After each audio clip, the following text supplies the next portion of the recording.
Chapter 1124. This would mean whatever catastrophe they have in mind is potentially hazardous enough to cause immense destruction.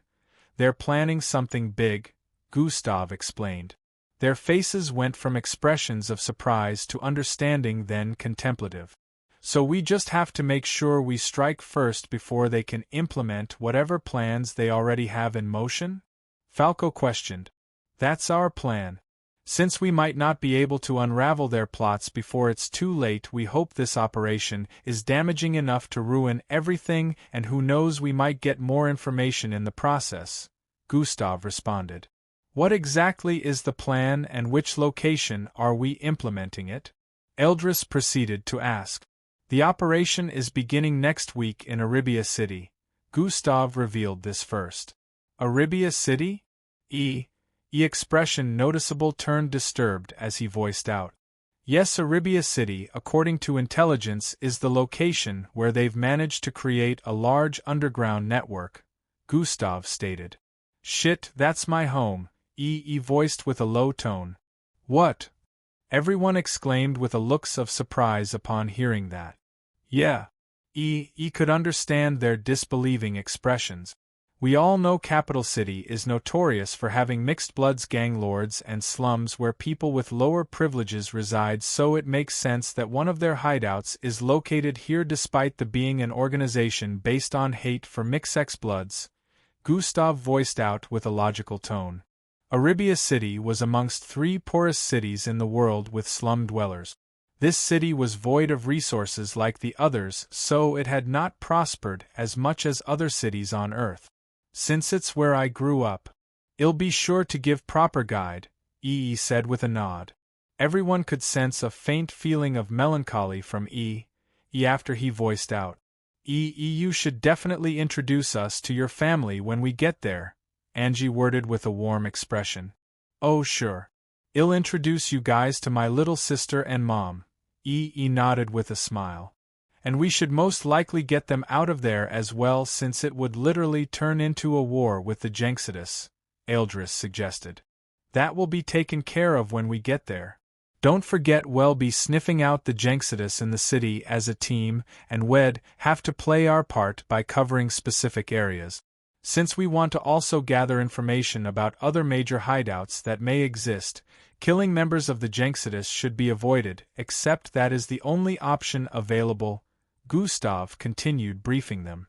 The group spent about 3 hours flying before they arrived at the border, a slightly run-down city. From high heights in the sky one could see broken-down buildings and small rough structures, ones in disastrous-looking areas. The bad areas seemed to be populated by a large number of people who were poorly dressed. However, there were still areas that looked very good, and such areas were less populated. This view reminded Gustav of Lineage City, where he completed his first ever mission. The difference was, there wasn't a civil war here, so this city always looked this way. This is where grew up? Most of them were still surprised. Memories were playing out in EE's head as he stared down at the city. See you soon, Mom, Sarah, said internally. The aircraft made a swift turn and headed towards a particular forest area on the far left of the border. They were currently in camouflage mode, so the aircraft couldn't be tracked or spotted by any device. Few minutes later, they touched down at an unknown part of the forest. There's nothing here. Matilda looked around the forestry area with a confused expression. There is, Gustav answered while turning toward the left. Everyone followed his movement but could only see tall trees up ahead along with leaves of the ground. Gustav kept moving forward and suddenly disappeared. A discognitive barrier. Falco instantly understood what had just happened. Let's go, guys, he added. Everyone moved forward as well, and upon reaching the same position where Gustav disappeared, they could feel a field opening up for them. On the outside it looked like they disappeared, but on the inside, they were still in the same location, which originally looked different from what was portrayed outside. They found themselves in a secluded spot within the forest, void of trees, and filled with bungalow-like structures. MBO officers could be seen moving back and forth within this area. Please visit Panda and 0v1. Co. Some spotted Gustav and the others and continued on with whatever they were initially doing. You have finally arrived, Officer Crimson, one of the officers in brownish uniform voiced out upon spotting them. Officer Sin, Gustav nodded at him. I'll show your team to their temporary quarters. Officer Darmark asked for you to show up at the temporary base upon your arrival, Officer Sin informed. The officer proceeded to take Ildris, and the others in a particular direction. Gustav kept walking forward on his own at this point. He stepped into the largest tent-like building within the vicinity and spotted a trio positioned around a square shared floating holographic projection. Just like a regular base, there were other officers around dealing with computerized works, but it was obvious these three were the main leaders in charge of the operation. Officers Darmark, Shuri and Colt, Gustav greeted upon his arrival within. These three faces were familiar ones, as the men and woman already had a sort of banter with Gustav weeks back when he was trying to become a part of this operation, especially Officer Colt, who was against the idea of having Gustav. You have finally decided to join us, Officer Colt crunched his nose as he stated with a distasteful tone. Yes, Officer Colt, my team is here with me, Gustav answered with an unbothered expression. Officer Crimson, we expect total compliance when the operation begins, as every team would be assigned specific locations, Officer Shuri voiced with a tone of caution. I and my team shall do our best on this mission in handling the Jenxidus, Gustav responded. No stepping out of line will be tolerated, Officer Colt warned. If handling or capturing the Jenxidus members is considered stepping out of lines, then Officer Colt can be sure I and my teammates will be not just stepping but running out of line, Gustav announced before smirking. You, Officer Colt gritted his teeth and was about to speak when Officer Darmark interrupted. I'm sure Officer Crimson means he will do the job assigned to him and his squad. There is no need for unnecessary bickering, Officer Darmark stated. The place turned silent for a bit as Gustav remained unfazed despite the glare from Officer Colt. The operation will begin in the next 2 days. In the meantime, we've been sending spies into Arabia City to gather info and make sure there are no changes to any info we've gathered so far. We have a list of places we'll be specifically swarming on that day, Officer Shuri revealed. Interesting. An officer from my squad is native of this city. Since he most likely knows this city better than anyone, he could also infiltrate and spy to gather info, Gustav suggested. That is not necessary, Officer Crimson. We have it covered. Officer Colt instantly turned down the proposal. I am practically giving you the perfect man for such a job, but you're turning it down. I thought you wanted the operation to be flawless? Gustav's expression remained unbothered as he responded despite the rejection. The operation will be flawless without the insertion of your man, Officer Colt stated. Fine, Gustav shrugged. Anyways, I need to get his family out of there, so I will have to visit the city earlier than intended, he added. We cannot allow that, Officer Crimson, Officer Shuri stated. When the operation begins, there is a high chance of civilians getting harmed. I must make sure my teammate family is far from such danger, Gustav responded with a strong tone. I'm sorry, but we truly cannot allow that, Officer Crimson, Officer Darmark shook his head. Why? It jeopardizes the mission for you to take care of such a task. Then I shall send someone else to do so. We can't let any officer do such. Anything that jeopardizes the mission cannot be allowed. If it was revealed that people were suddenly leaving the city, it could raise flags for the Jenxidus. It's just one family, no big deal. From one family to friends who they may also care for, and others find out as well and get compelled to leave, which might trigger a chain of effects. We cannot risk it, so if it was your own family there, you'd leave them to be endangered. There were a few seconds of silence after Gustav asked this question.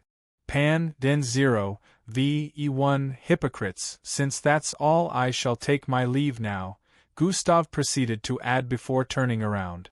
Officer Crimson, Officer Darkmark suddenly called out to him. Chapter 11:25. Gustav paused and turned to the side while raising an eyebrow. There's something we need you to do, Officer Darkmark stated. Gustav turned to face them once more with an expression of curiosity. I'm all ears. Minutes later Gustav sat within a small spaced room with the others surrounding him. There just needed me to verify some things. The operation will be starting in 2 to 3 days' time, and like I mentioned earlier, we will be assigned a specific area in the city as a group, Gustav stated. Oh nice. Is there anywhere to train during this time? Yeah, you can use the brain emulator to train here in the meantime, Gustav responded. They are most likely going to give us a location they consider the least dangerous, but my goal is to make sure not a single one of the Jenxidus members escape from the city, alive, Gustav added. Did something happen? Eldris could sense that there was more about this declaration than met the eye. Nothing much. Those bastards got on my nerves, so now they have to pay the price. Gustav didn't inform them about the attempted abduction or the assassins they had been sending after him in the past few months. Looks like these fuckers are gonna get it. He was already feeling bad in advance for the Jenxidus members that would fall into Gustav's hand. You're coming with me, Gustav suddenly voiced out. What? Said with a look of confusion. I'm infiltrating your city. I need you to join me, Gustav revealed before standing to his feet. But why? Asked. They didn't agree to get your family out of there, so we'll be doing it ourselves in secret, Gustav replied. Face turned serious upon hearing that. He wasn't initially bothered since Gustav said he would take care of it, but upon hearing this he understood. We might need to also check the city out because I want you to identify any escape points after we've gotten your family out. Also just to make sure things run smoothly, we'd spy on suspicious areas till the operation begins, Gustav revealed. You guys will need to cover for both of us while we're gone. We will get back before the operation begins, he added. Understood, Angie and the others responded. When do we leave? Inquired. Now, Gustav answered. Flesh warping has been activated. 2 dark-skinned men had arrived within a run-down part of Arabia City many minutes later. They looked like twins due to their similar appearances, but they were both clad in ragged clothes. This area was one of the slums within Arabia City. Despite the city being one of the poorest in the world, it still covered a large area of land. Everywhere both of them passed, beggars could be sighted along with people dressed just as bad or even worse. Adults and children living in the streets under tent-like structures or just laying on the bare ground. Bang, bang, bang. Arriving at one of the corners, a teenage boy was being beaten up in front of a stall. Gustav and E paused and stared in that direction, but none of them moved to help. You bastard thief, Bam! This will teach you not to steal from me again, Bam! Worthless just like your siblings. Bam! He wanted to make a move at this point, but Gustav placed his hand on E's left shoulder and shook his head. He clenched his fist as witnessing such a scene brought back unpleasant memories. However, they couldn't make a move as it would potentially blow their cover. After a few more seconds, a middle-aged woman jumped in front of the boy with tears in her eyes. Marcus, please leave him be, she cried. He's a thief, he should be dealt with, the bald store owner said after pausing his blows. Please, he won't do it again, she kept begging. After some time the stall owner got tired of the woman getting in the way and left after letting out a humph. Next time I will beat him to death. Please visit Panda and 0v1. The woman proceeded to carry her half-dead teenage son away from the premises while Gustav and East remained in place for a few. Nothing has changed, he muttered with a dispirited tone. Gustav had never seen look this down before. He was always in high spirits. It was no doubt that he was the light of the team, since he would always find a way to cheer everyone on and make jokes out of serious situations. It was quite unbelievable that someone with such a personality originated from such a gloomy and despairable environment. Is that a normal scenario? Gustav already knew the answer but still asked. Pretty much, He let out a sigh after responding as his mind traveled back to the past. Big brother, I'm hungry, a 2.5 feet tall kid yelled out in the middle of an area with demolished structures. His big brother, who also happened to be a 4 feet tall scrawny-looking black kid, smiled at him and proceeded to touch his head. What do you want to eat, Emma? He asked. I want some cornbread, please. Despite his tattered looks, Emma had an excited expression after responding. One cornbread coming up, wait here, Emma's big brother said before turning around and running in the opposite direction. Emma waited for about an hour before his big brother returned. Big brother. He had an excited look upon spotting his brother approaching from up ahead. His excited look quickly died down as he noticed his big brother looked way roughed up than normal. Bruises and visible bloodstains that were absent initially could be spotted on exposed parts of his body. Emma was a kid that didn't know any better, but seeing this, he could tell something was wrong. Big brother, what happened? He asked. Nothing. Emma's big brother managed to hide the pain in his eyes with a smile as he arrived before him. P0V1 one cornbread as promised, he added while passing a triangular-shaped piece of bread to Emma. Wow, thanks big brother.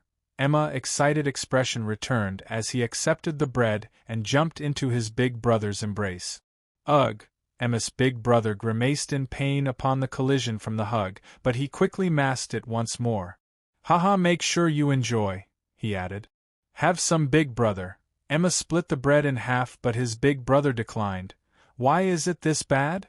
Gustav's question brought out of his reminiscent state. The world abandoned this hellhole, and the government as well as the rich decided to hold on whatever profit can be dredged out of this place without sharing, answered before they proceeded to resume walking. Gustav was still curious as to how He managed to join the MBO test phases and become an MBO officer despite originating from such a place. He was curious but he didn't ask because he could tell E's mood was affected by this place and didn't want to dig into things E might find uncomfortable. A side of him was bothered that after all this time they had been friends, he never tried to find out more about E's background.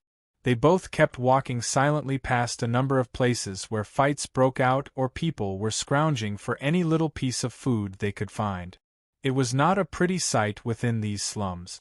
The number of teenage kids were far greater than the number of adults.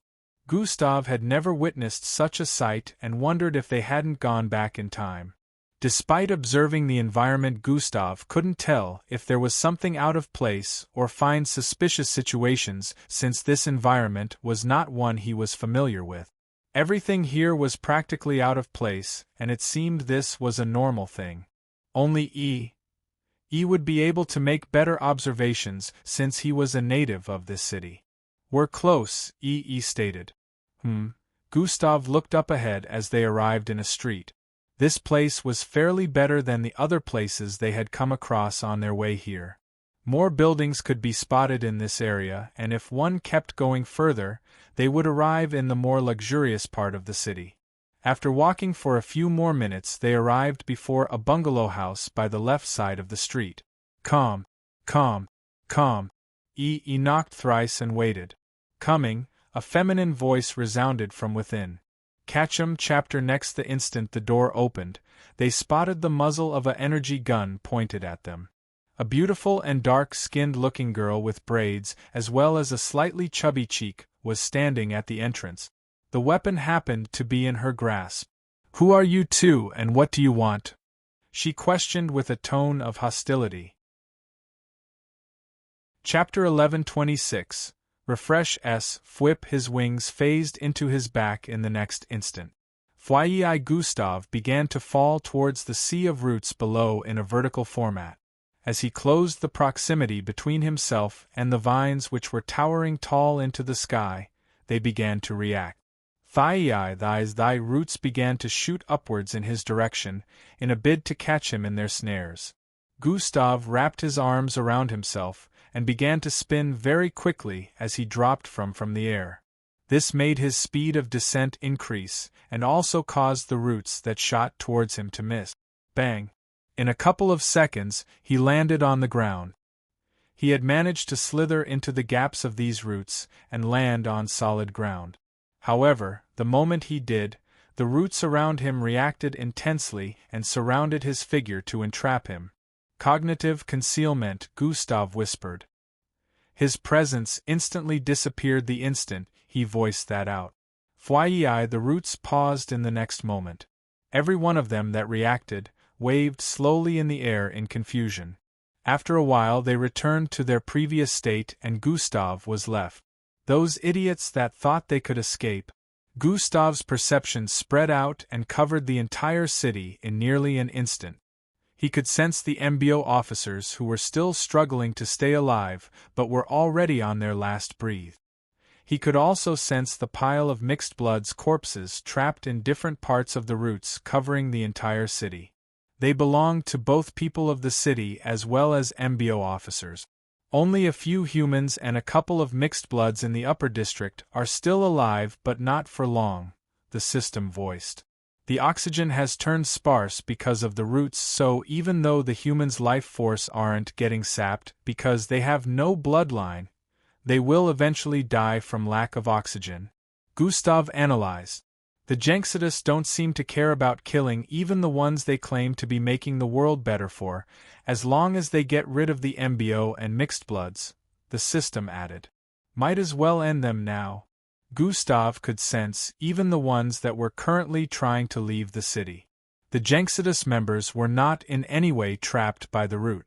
Some of them even toyed with some of the nearly dead MBO officers since they were trapped. They laughed at their state and poked them repeatedly. Partial collapsal transformation has been activated. Gustav opened his eyes at this point as his entire body turned greenish and he bloated. Multiple hands phased out of his body and he clasped his palms together. Pa. G-char-h-h-h-h. G-b-b-g-g-g-g-b-b-b-ch-h-h-h. The ground began quaking intensely in the next instant. Everyone within the city and even in the slums could feel the intense vibrations. This had them wondering exactly what was going on. However, in the next instant, everyone's jaws dropped to the ground. A spiky wall that looked like it was made of icy diamonds was growing out of the ground. It surrounded the entire upper district, putting Arabia City in a kind of cage. It looked so thick and sturdy as it grew out ground and reached into the sky. In a couple of seconds it reached a height of 5,000 feet and began to curve. The top of all sides curved in as they kept growing out till the upper district of Arabia City was completely covered up. Now it truly looked as though the city had been placed in a cage. The icicle-like walls were so deeply bonded and thick that only a few rays of sunlight was let through the covering. All the Jenxidus members that were close to arriving at the edge of the upper district were dumbfounded as they found themselves trapped in place. P&D N-1. Guys, make sure you take care of the ones that already got out and every single one of them in the slums. The instant Gustav voiced this command through the comms, the others understood that the covering was his doing. Understood. They all answered as they got to work. Gustav wasn't bothered about the MBO officers that were still alive but were at the jaws of death already. He knew if he wasted another second before acting, lots of Jenxidus members would escape. It was either he saved them or he got rid of the Jenxidus members. He chose the latter. None of you will be leaving alive, Gustav mumbled. You might want to leave some alive for questioning purposes though, the system reminded. These bastards sent assassins after me over and over and over again after thrashing my house when they tried to abduct me. I don't plan to leave any of them alive, Gustav responded. Still, leave some alive. Maybe you should keep your killing intent for the leaders, the system stated. Gustav began to move at this point, avoiding the roots which were everywhere. making use of his cognitive concealment, had stopped the roots from sensing his existence, which was why they had stopped earlier. Since the roots lacked visual senses, it would be impossible for them to spot Gustav. Please visit Panda and 0v1. Co. And Gustav wasn't affected by the bloodline dampening effect they had spread across the city, which was why he could use his abilities as he pleased. However, despite the fact that Gustav was unaffected by the bloodline dampening effect, the roots would have still tried to siphon his life force, assuming his presence wasn't hidden. This was something the Jenxidus had put in place despite not knowing of the embryo plans. This proved they were truly calculative and smart in their methods. Unfortunately for them, someone like Gustav existed. This practically tipped the balance each time, since Gustav's existence couldn't be measured with common sense like other mixed blood. Hey! What is this? I have tried every artillery but it barely made a difference? One of the mech operators voiced out. In a particular part of the upper district, around 20 Jenxidus members were clustered together. They were trying to leave but finding it difficult to cause any form of damage to the wall cage that had just appeared all over the city. Let's try doing it together, one of the Jenxidus members who was also operating a mech voiced out. The others without good weapons should move to the side. There is barely any space here. Where are we supposed to move to? They argued back and forth until a loud voice interrupted. Let me help. They all turned around when they heard this. Who is that? Since they didn't recognize the voice, neither did they sense or hear the approach, one of them asked.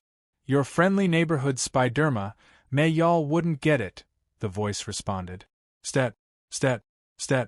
A person covered in a milky glow appeared from within some of the roots, which disintegrated upon making contact with his body. Atomic armor has been deactivated.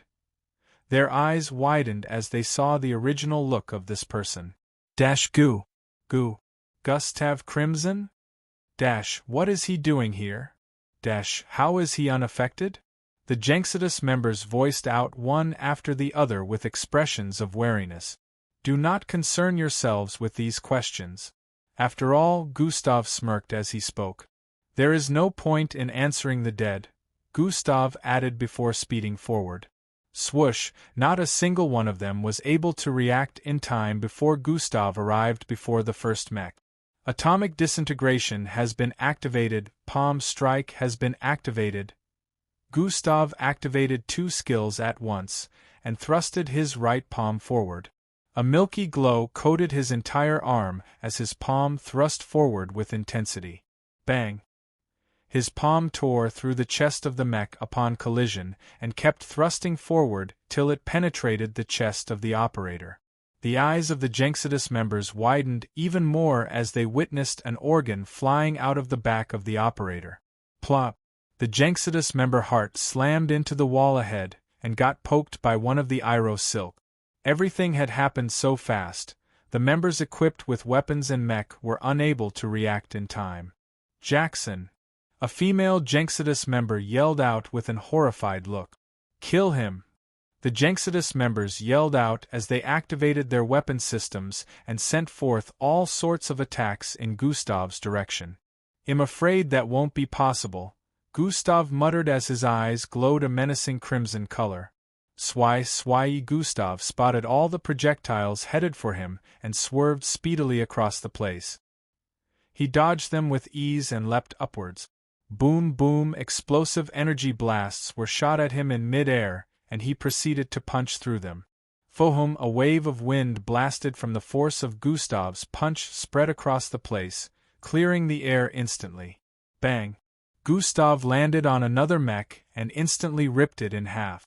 The operator fell out and Gustav stomped on his head, blasted it to pieces and giving the ground a new painting. Chapter 11:27 The operator fell out and Gustav stomped on his head, blasting it to pieces and giving the ground a new painting. The Jenxidus members were even more horrified after witnessing Gustav's brutality. They had heard stories of how cold and callous he was to his enemies. Witnessing his actions now, they had no more doubts. Contact the higher-ups, or we're all gonna die here," one of the Janxidus members yelled out while engaging Gustav. Gustav conjured 2 atomic blades in his hands and swung them sideways. Slash. Slash. 2 milky-colored arcs cut across the air with intensity and cleaved 2 mechs in half. Both operators were instantly sent to the afterlife after getting dissected. Gustav dashed across the place and leapt upwards to a mech that was up to 30 feet tall before burrowing his fist into the chest area of the mech. The mech was immensely sturdy, and he already calculated this beforehand, so he made use of the double effect ability. The last 5 mechs suddenly took up an unknown battle formation the instant Gustav performed that action. Here. A ball of energy had been charging up within the chest area of the mech, which they finally revealed. Fire! One of them yelled out as they each released this ball of energy, which was reddish in color. Gustav wanted to pull his arm out of the hole he created within the 30 feet tall mech in a bid to evade all 5, but soon realized he was trapped. Fish. The 3 mech operators within ejected and thrusters appeared around them, which boosted their speed as they headed further away. Panda, NOV. E1 The mech operators leapt backwards upon releasing this attack as well. Thria strings of light suddenly shot forth from these energy balls at light speed and stuck to Gustav's body. He was unable to react on time due to how quickly they arrived before him. In the next instant, energy ripples were released from these energy balls, and then boom, boom, boom, boom. Blasts rang out, setting forth waves of destruction in every direction. The houses covered up by the roots in the vicinity were all blasted to kingdom come as the ripple of waves destroyed everything in its path. The force was enough to create a massive crater in the ground due to the destructiveness. The walls set up ahead even quaked a bit as shockwaves were sent flying across the place. The houses in this area with people who were still alive initially had all been blasted to nothingness as well. A massive cloud of dust spread across the upper district as a quarter of it had been destroyed from this blast. The other Janxidus members had activated protective devices to shield them from the waves of this gargantuan attack, so they were okay. As the dust cleared, a 20,000 feet wide crater was left in place with lots of the roots in the vicinity blasted away. It was more than 1,000 feet deep and cracks were at every corner. That should have gotten him. Some of them moved towards the ledge as they voiced out. Some of them were directly in the crater since they didn't get far enough, but they were unscathed due to the energy field they used since all of them knew of the attack beforehand. The mech operators moved forward as well to check the crater. I don't see him. He must have been reduced to ashes. The walls are still standing though. What the hell? Even with such a blast, they didn't crumble? The Janxidus members discussed amongst themselves with looks of relief and disbelief at the same time. We need to find a way. In the midst of discussing, a small rumble drew their attention, followed by the movement of a large piece of earth in the middle of the crater. What is happening? They questioned amongst each other. Bang! A piece of earth moved to the side and a person was revealed underneath. Gasped, it can't be. He is still alive? Their eyes widened and their jaws nearly dropped to the ground as they spotted Gustav in the middle of this gigantic crater. Clunk, clunk, clunk, clunk, pieces of icicle-like crystals fell from his body as he slowly stood to his feet with a dark face. The Janxidus members noticed that the icicle-like crystals bore a resemblance to the walls that had been erected around the upper district. Could he be the one responsible for this cage? They were coming to this awe-striking realization at the moment. Blood trickled down Gustav's face, and the upper part of his MBO uniform had been completely obliterated, displaying his magnificent-looking body. He had a few more bloodied area on his upper body, but he didn't seem to be in pain. That should have wiped out no less than 500 houses. They truly don't care about the deaths of others as long as they achieve their goal, Gustav thought as he looked upwards. We're nearly out of core energy, run. One of the Janxidus members operating a mech yelled out. Kiev! Run! The Janxidus members turned around to flee. Now I feel more affirmed with leaving none of you alive, Gustav muttered as wings sprouted out of his back. Foop, his figure blurred, and he instantly arrived at the top of the crater. The Janxidus member he arrived before still had his mouth open in fear and shock. What he noticed next was his sight elevating while the rest of his body was still on the ground. If you want to leave, leave your life behind, Gustav voiced out while holding onto the decapitated head of the Janxidus member. He had yanked the head of the Janxidus member off his body so quickly that blood only started flowing out when he was already more than 100 feet away from the decapitated body. Kaya, please visit Panda and 0v1. Co. And the members kept screaming out in terror as Gustav sped across the air. Gustav decapitated another Janxidus member and held both heads in his hands. He suddenly arched his arm backwards with both heads in his grasp in a throwing format. Why? The heads caught fire and began blazing intensely like two fiery balls. He swung forward in the next instant, throwing both heads out. Bang! Bang! Bang! 1, 2, 3, 4, 5 Gustav counted as the flaming heads slammed into one Janxidus member after the other. Bang! Bang! Bang! Bang! Upon collision the heads would burrow into the body of a member and come out the other side, leaving a head-size hole in their body. Both heads brought down more than 12 Janxidus members before losing momentum. Not bad, Gustav smirked as he stared at the chaos from above. The rest that were still alive were frantically fleeing for their lives while screaming with terrified expressions. They had been completely shaken by everything they had just witnessed and could only hope they would get out of this alive. Fohum Gustav sped across the air once more and arrived before a Janxidus member. Swayi, with a swing of his palm, the Janxidus member instantly lost an arm. Please spare me. Please.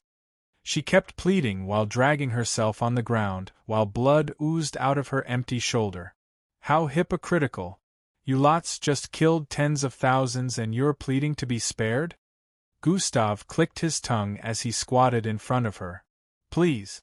It's the higher-ups. We can't disobey them. She kept pleading while trying to drag herself further away. Grab. Gustav grabbed one of her leg and pulled her back to his position. To think you can even fool me is yet another reason to punish you, Gustav stated before swinging his palm forward. Splurt, blood splattered across the place as the Janxidus member lost her left leg. Kyrgek! Her face turned completely pale as she screamed in pain with snot flowing out of her nose. Oh, you think I don't know you? Haha, weren't you the one who led an operation that caused the death of around 5,000 mixed bloods? Gustav voiced slowly. Her face shone a look of confusion and disbelief. You're probably wondering how I know that. It's a secret, Gustav stated before ripping another limb. Swoosh, Gustav left the poor Janxidus member to die in her pool of blood as he chased down the rest.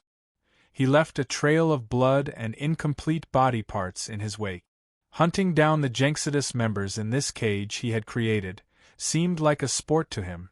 He didn't spare anyone he spotted and slaughtered wantonly. He would give chase, leave them frightened before slaughtering a whole bunch of them. The cage was becoming too small for them despite how large it was. There was nowhere they could escape to that the Grim Reaper in form of Gustav wouldn't find them.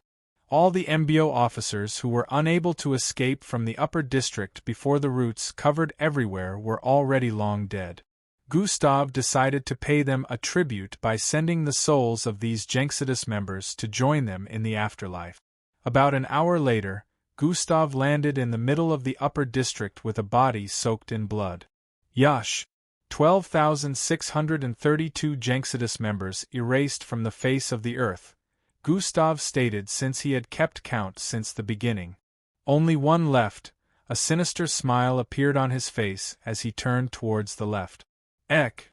A small masculine voice rang out from the side and the sounds of footsteps were heard next. Whoosh! Gustav body blurred once more, and he arrived a couple of feet away. Bump! Something, or rather someone, bumped into him, but the person was invisible. The person quickly turned around to run, while still invisible. Grab! Gustav grabbed hold of the person's neck from behind and lifted them up. Don't delude yourself. I saw you from the start. I just chose to leave you for last, Gustav voiced while tightening his grip on the neck of the invisible Janxidus member. A glitch-like projection appeared around where Gustav was gripping, and the person turned visible. It was a man with buzz cut and a green mechanical-looking armor surrounding his body. Gruckruckle! The Janxidus member body thrashed in mid-air as he struggled to breath. Not to worry, if I wanted to kill you, I would have done that already, Gustav voiced out as he slowly loosened his grip. I will give you the chance to live, but if you mess it up, I promise to kill you in the most painstakingly and gruesome way you couldn't possibly imagine, Gustav added while slowly letting go of the Janxidus member. The member fell to the ground and coughed a couple of times before looking up with an expression of hope. I know the leaders of the Janxidus are here, but for some reason they have managed to evade this whole thing. Unlike the rest of you that were actually affected, they are supposed to be affected as well, but I believe they may have some countermeasures. Gustav paused as he got to this point. Let me not bore you with my lengthy assumptions. Tell me where the leaders are, Gustav demanded. They have all been slaughtered. How could this have happened? Gustav crimson again. How does he always manage this? No one can get into the city or leave. Are we even safe here? Leaders, I need you all to stop panicking. Within the dimly lit space, the main leader voiced out. We might not be able to leave, but we are indeed safe here. Their vices will never be able to reach us because they have no idea where exactly we are. Calm down. The moment they deactivated the spatial disruptor, we will be able to leave here through the emergency exit, the main leader stated with a calming tone. Do not purchase privilege tiers till 10th of February. All chapter errors will be rectified before then. Chapter 1128 Calm down. The moment they deactivated the spatial disruptor, we will be able to leave here through the emergency exit, the main leader stated with a calming tone. An holographic display of the cage surrounding Arabia City Upper District was playing out before them. By the side it showed distorted footage of the bodies scattered across the city. They had partially witnessed Gustav's slaughter spree, which had incited the panic they felt. Seeing how brutal he had acted, they didn't want to get caught by any means. Within an unknown medieval city, icy stones fell from the skies above as the whole city seemed to be severely lowered in temperature. The icy stones, which were of different sizes, blasted to pieces when they reached a certain height due to a dome covering the entire medieval city. In the outskirts of this city, some of these falling ice stones were as large as buildings, and they fell unhindered to the ground. A normal person wouldn't last outside the city, since they would be crushed to pieces by the falling ice stones. Hailstorms were a usual sight in this unknown location, and the climate was usually on the extreme winter side. A 510-tall teenage boy with curly black hair strolled through the medieval city streets with a slightly bewildered expression. He was clad in silky and ragged-looking brown attire.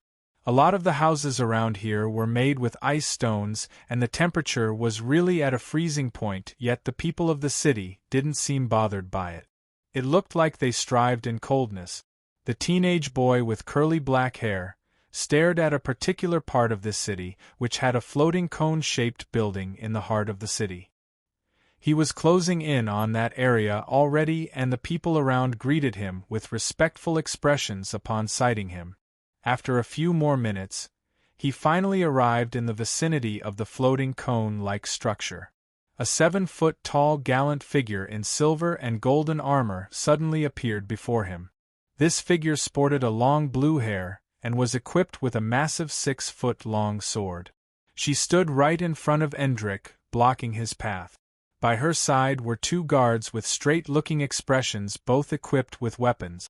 Tarmac, are you going against your word now? Endrick voiced out while raising his head slightly to meet her gaze. Eric, you have accomplished the final task required, so I can no longer deny you access, Tarmac responded. It's Endri, Aish, never mind. Endrick gave up trying to correct her. There is one thing you need to know before you get into the Library of Shadows, the Tarmac resumed speaking. What is that? Endrick questioned.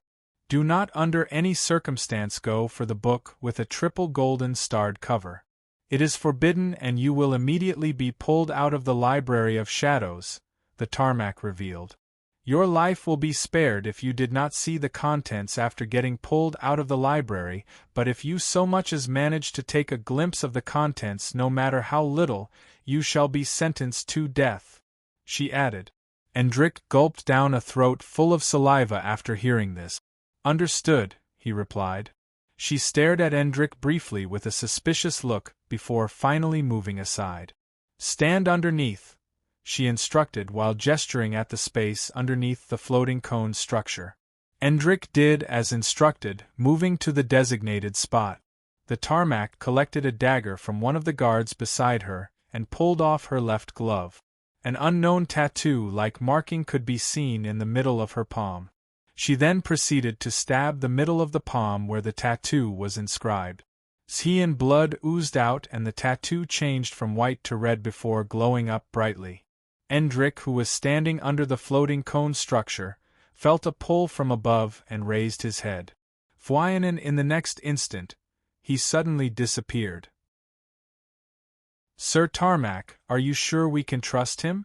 One of the guards questioned. It doesn't matter. He poses no threat to us and I will instantly end his life if he chooses to disregard the warnings, the Tarmac replied. But it seems as though you are really fond of him, sir, the other guard said with a tone of disbelief and respect. My city comes first. Anyone who tries to threaten my city regardless of who they may be, I will cut them down. The Tarmac's beautiful face twitched a little before she put her gloves back. She walked away afterwards, leaving the guards with surprised expressions. They knew how the Tarmac had gotten close to Endrick in the last 1 year since he was permitted access into the city. She must be bluffing. The Tarmac never bluffs. Both guards exchanged a brief dialogue before following after her. Arabia City, Upper District. Yeah, I need you to level this part of the city. Can you do it? Gustav asked through the comms. Level a part of the city? How much range? Rhea questioned through the comms. A small area. I need you to level it to around 1,500 feet deep, Gustav replied. Why do I feel like you can easily take care of this, rival? Rhea yelled. Please visit Panda and 0v1. If I decided to take care of it myself, the entire city will be blasted off the map, but you have more control over the Earth, so you're best for the job, Gustav explained. Ugh, if Gustav was around Rhea, he would have seen the blank expression on his face. I need to get stronger so I can flex like this too, this was the thought running through Rhea's mind. Rhea, can you do it? Gustav asked once more. Okay, so long as I am not too far from the area, he responded. Good, I won't be letting you get into the cage because the roots will take effect on you and also try to ensnare you too, Gustav voiced out. Let's do it. Rhea became fired up. Pan DN0v1 COM. Minutes later Gustav was in the air once more. He stared at the city from above as he gave a set of instructions. I've gotten the humans who live in the houses in that area out of there. You can go ahead, Gustav voiced through the comms. After a few more seconds a rumble reverberated across the upper district. In a part of the upper district, the ground suddenly began to cave in. GHBBBBLLL cracks spread across a wide area as the ground collapsed in and continued to spread for a radius of 1,000 feet. All of the building structures in that area as well as the roots all caved in as well. They crumbled as they fell into the large hole. About a minute later what was left in that area was a hole more than 1,500 feet deep. Gustav stared at it from above with a satisfied expression before swooping downwards. Foho bang! He landed at the bottom of the hole in a few moments, which was filled with all sorts of rubble. It was completely dark at the bottom, but Gustav was unaffected by such a situation. He tapped his wrist area and a holographic display showing a couple of things appeared.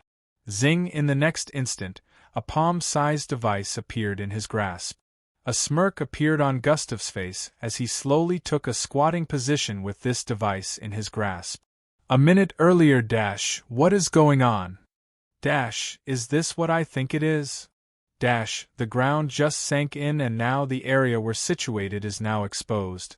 There is no need for panic, leaders, we still exist in another dimensional frequency. We are safe here, the main leader kept assuring the other leaders as they watched footage of happenings above surface level. The space was still dimly lit, but there was tension in the air despite the unclear faces of the Jenxidus leaders. He just landed at the bottom of the hole. What is? He is definitely up something. Tension rose as they stared at Gustav's actions. If we're truly safe here, then, what is he doing with that? One of the leaders questioned as they spotted a device in Gustav's grasp. Isn't that? That is the same charge used to affect the other dimensional frequencies earlier. We are doomed. The leaders jumped to their feet as they noticed Gustav placing the device on the ground and activating it. Relax, leaders, relax. The main leader also stood to his feet as he voiced out. We still have contingency plans. He voiced out while slowly stepping backwards. Upon arriving at the wall, he tapped a part of its surface.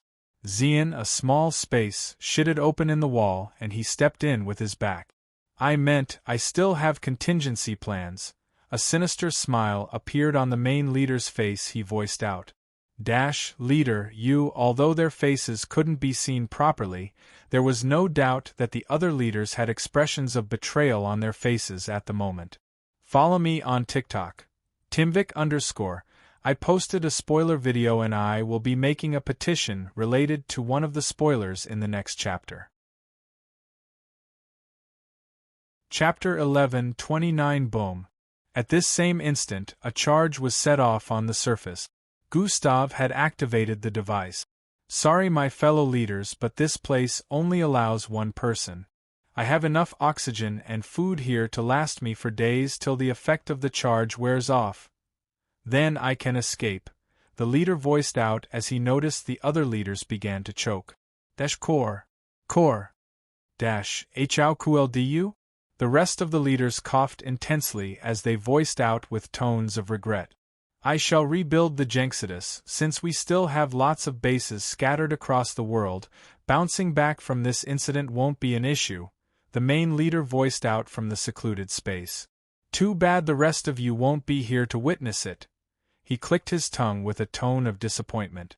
If you four are truly loyal to the Jenxidus, you should kill yourselves or stay here till you die instead of getting caught by Gustav Crimson, the main leader added. Above the surface, Gustav stood in place waiting after the charge had been set off. Any minute now, Gustav muttered with a smile as he waited. They won't be able to get away with any spatial help since the disruptor is active, the system announced. So they have no choice but to exit the other frequency from the vicinity. Looks like I have nothing to worry about, Gustav replied with a look of understanding. After a couple of minutes, a circular beam of light appeared on the ground several feet away. Zing! Two figures clad in whitish cloak appeared within the circular beam an instant later. Zing! Before Gustav could check them out, another circular beam appeared a couple of feet behind. The moment Gustav turned around to check out the second beam, the figures that had just appeared stormed off. Phew, both of them had instantly tapped on the chest area of the cloak, which in turn caused their entire figure to be covered in a suit. This was activated the instant they arrived on the surface.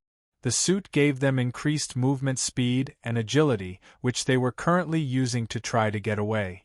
With a single leap, both figures had crossed up to 500 feet and they headed in separate directions. Just as Gustav was about to go after them, the ones that had just arrived as well performed the same action. Fyi, all four of them had fled in separate directions while clad in the suit that enhanced their physical capabilities. They all headed north, south, east and west respectively, arriving at the top of the hole in only a few moments. They must have planned this before leaving the other dimensional frequency. Thinking it would work against me, Gustav muttered as he made a 360 degrees turn to check out the runners. Blink. Gustav's eyes suddenly turned dark pink with a mixture of gold. Cosmic superiority. Parallel domain, Gustav whispered. Vayu, an outburst of golden and pink energy was sent forth from his figure. The runners instantly felt a wave of unprecedented and unfathomable energy sweep across the vicinity. Gustav had controlled the wave of his parallel domain, limiting it to only a small range. Had he let it run wild, the entire city as well as the neighboring ones would be affected. This was something he didn't want since his friends were also within the city. This power was a combination of Yarki and another ability he unlocked after becoming a parallel being. All figures that were escaping initially paused as they figured out they had lost control of their body functions. Their figures were lifted into the air, and they found their bodies floating back to the same place they fled from. No matter how much they tried, they couldn't even move a finger, much less let out a scream. They were completely incapacitated by this strange and unknown Goldie power. Only their thoughts were their own, but their bodies at this point didn't even belong to them anymore. Is this the power of Gustav Crimson? Just as suspected, he is indeed a dangerous man. The leader's thoughts ran wild as they arrived before Gustav. Did you lots think you could actually escape from me like that? A smirk appeared on Gustav's face as he voiced out. Think again, Gustav said while moving towards the first one. Fish, he deactivated his suit and the face that appeared before him was a blue-colored one with horn on the forehead. Gustav moved to the next one and deactivated the suit as well. This time it was a female face. She looked pretty human but had a pointy ear with unknown markings behind them. The last two Gustav deactivated had similar looks, making Gustav believe they were relative. Two of them had the same type of horn on their faces. All Slarkovs. I thought as much, Gustav said internally after uncovering their identities. Please visit Panda and 0v1. There was not a single human amongst these Jenxidus leaders. Now that I have you all in the palm of my hand, tell me why I shouldn't slaughter you one after the other, Gustav stated. They were silent for a bit before Gustav realized something. Oh, he snapped his fingers after exclaiming. You can speak now, he said while conjuring a chair out of Iroh silk. He proceeded to sit with his legs crossed as the floating figures in front of him drew a little closer. Shh, you can't kill us, Gustav Crimson. We are valuable to the MBO. Oh, is that so? A snack appeared in Gustav's hand and he began chewing away as he listened to them speak. You are a slave to the MBO, you must keep we the leaders alive for questioning, one of them voiced out once more. Am I now? Gustav gobbled down another mouthful of snack before nonchalantly staring at the fourth leader, who had just spoken. Why I bang? A popping sound rang out in the next instant, causing the leader's eyes to widen in shock and fright. I guess you can't answer my question. After all, you're missing a head, Gustav muttered as he stared at the fourth floating leader who now had a headless corpse.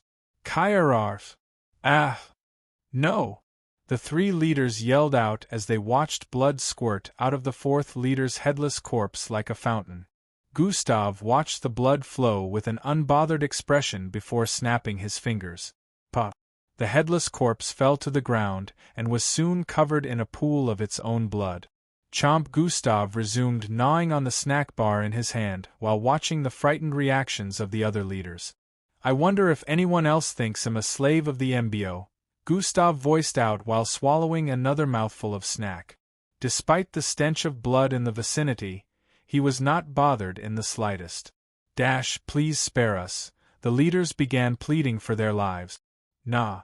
One or maybe all of you will still die by my hands, Gustav replied without an iota of mercy in the tone of his voice. Please, we will tell you everything you want to know. Please spare me, I will for sure cooperate. Well, it depends on if you give me enough valuable information. Then I can let the rest of you live, if not, I'll just kill all three of you and tell the MBO there was no way to save you lots. After saying this, Gustav drank a bottle full of water. There is still one more, Gustav's face beamed with a look of interest upon hearing the female leader say this. Tell me more. The bottle in Gustav's grasp disintegrated into light particles as he stared at the Slarkov woman with interest. Contact them again. In the control room on the outskirts of Arabia City, Commander Darmark voiced out. Commanders. Officer Eldris, can you give us a status update? Commander Darmark questioned. All Jenxidus members outside the upper district have been successfully rounded up. Total number is 2,734, Eldris responded from the other side. Good job. Any word from Officer Crimson? None yet. We have tried contacting him over and over but to no avail. Our satellites are running blind after the cover-up, so we have no idea what is going on, Commander Shuri voiced out this time. Not to worry, commanders. Officer Crimson will update us himself after he has achieved his objective, Eldris replied. Such insubordination. He chose to disallow any communication with the higher-ups to pursue his own agenda. Officer Crimson must be, Officer Colt began voicing out when Eldris interrupted. Officer Crimson did that to avoid unnecessary distraction, which would lead to further mishap of the mission. He will reach out to us once the objective is complete, Eldris stated. This is no, Commander Colt, calm down. Commander Darmark shut him down before he could say anything this time. On the bright side, the Jenxidus members are trapped within the barricade of those spiky walls, Commander Shuri added. If you want Miss Amy to get impregnated by Gustav, drop a yay in the comments section below. If not, drop a nay. Chapter 1130.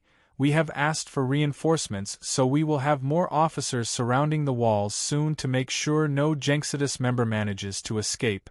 Commander Darmark gave this final head-up before disconnecting. Within the upper district, a wave of darkness could be seen surrounding a particular vicinity. This wave of darkness was like a never-dying flame of pitch darkness that prevented anything or anyone from coming close.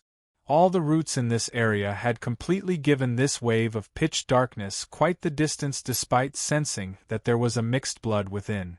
They couldn't go near it. There was nothing but empty space in this area, besides the darkness which was in a stationary state. Where am I? What is this? A presence within the domain of darkness kept questioning. It was like this presence both existed and didn't exist at the same time. Your body went into survival mode, causing this, a voice answered the presence. Dark, is that you? Of course, you pig. I mean, my king. What do you mean by king? Tell me what exactly this is and how I get out of it? You are the... I can't say yet, but you are already transitioning, so you will figure it out soon enough. What do you even mean by that? Lowlife, I mean king. You are the one who did this, so only you can get out of it. I don't even know what this is. How will I even figure out what to do? You will have to cost nobody. Hold on, only he might be able to help. He who? Fohum, a loud whooshing sound rang out, and what was heard next was a familiar voice calling out a name. Falco, you really have a lot of explaining to do. He heard the familiar voice once more. Outside the area of darkness, Gustav stood in place. He happened to be inspecting the vicinity. Well, at least, whatever this is protected you, Gustav muttered as he looked around. His eyes were glowing a myriad of colors which depicted that god eyes were activated. All of the roots in the vicinity did not dare close in on this area, and the darkness had eroded the place it dwelled upon. Gustav stretched one hand forward, and could already feel the erosion and negativity the darkness embodied. That's powerful. Under normal circumstances, I won't be able to come near this, Gustav said as he lowered his arm. The darkness is super concentrated, it is a domain of its own. If anyone goes in, they are never coming back, the system chimed in. From what I can see, it has different effects. None good. Gustav deactivated God Eyes at this point. Atomic disintegration alone won't do the job, since it also has effects that go beyond physicality. After determining a bunch of things, Gustav finally activated an ability. Ultimate Combination has been activated. Gustav's body morphed as he increased in size and muscular structure. His skin turned whitish as a single ram horn grew out of his forehead. He reached a height of 9 feet as a halo appeared around his head, as well as a tail and some crimson markings. Zgoosh, a wave of energy blew across the vicinity, causing the city to begin rumbling once more as Gustav activated this ability. Ultimate Combination had become extremely powerful since Gustav had also increased in strength. This should do it, Gustav thought.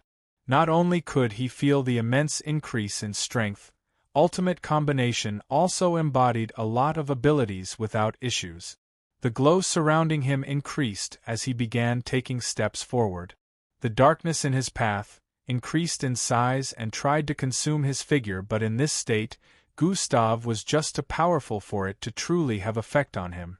Besides the darkness trying to erode him from the inside out, he could also sense negativity as thoughts began to appear in his mind. However, Gustav was able to bear it and pushed forward into the darkness, emitting light from his figure. Gustav couldn't imagine how terrible it would have been had he tried infiltrating the darkness without activating Ultimate Combination. A couple of seconds later, he arrived before an unconscious body floating a couple of feet above the ground. Falco, Gustav muttered as he stared at the tattoos that had covered his entire body. Besides that, a crown made of total darkness was floating just a few inches away from Falco's head. This dark crown was only half constructed, and seemed to still be forming. This left Gustav with a slightly confused expression as he inspected Falco and the half-constructed dark crown for a bit. "Wake up, we gotta go," Gustav voiced out while moving closer to Falco's floating body. There was no response. Falco remained unconscious. He won't wake till you get him out of the darkness. If he remains here, he will transition completely. A voice rang out from Falco figure, yet he remained unconscious. Dark Falco? Is that you? Gustav questioned. What does it matter, loser? TCA. The voice responded. Please visit Panda and 0v1. Transition completely? What do you mean by that? Gustav questioned, ignoring Dark Falco's insult. He will become the sovereign of darkness untimely and his adventure with you lowlives will come to an end. Sovereign of darkness? What is that? Gustav questioned once more. If I were to start explaining everything to you, we will be here forever and he will transition, you fool. Get him out. Dark Falco yelled back with a tone of anguish. All right, Gustav went on to grab Falco's body. TSSSHHH. Dark matter instantly spread from Falco to Gustav's hand upon making contact. What the? Gustav let go upon feeling intense pain. The darkness that had covered his palm and his entire wrist upon the initial contact slowly rescinded. I may have forgotten to mention that getting him out of here won't be easy, Dark Falco stated. I'll be damned, Gustav couldn't believe that even with Ultimate Combination activated, Falco power still affected him this much.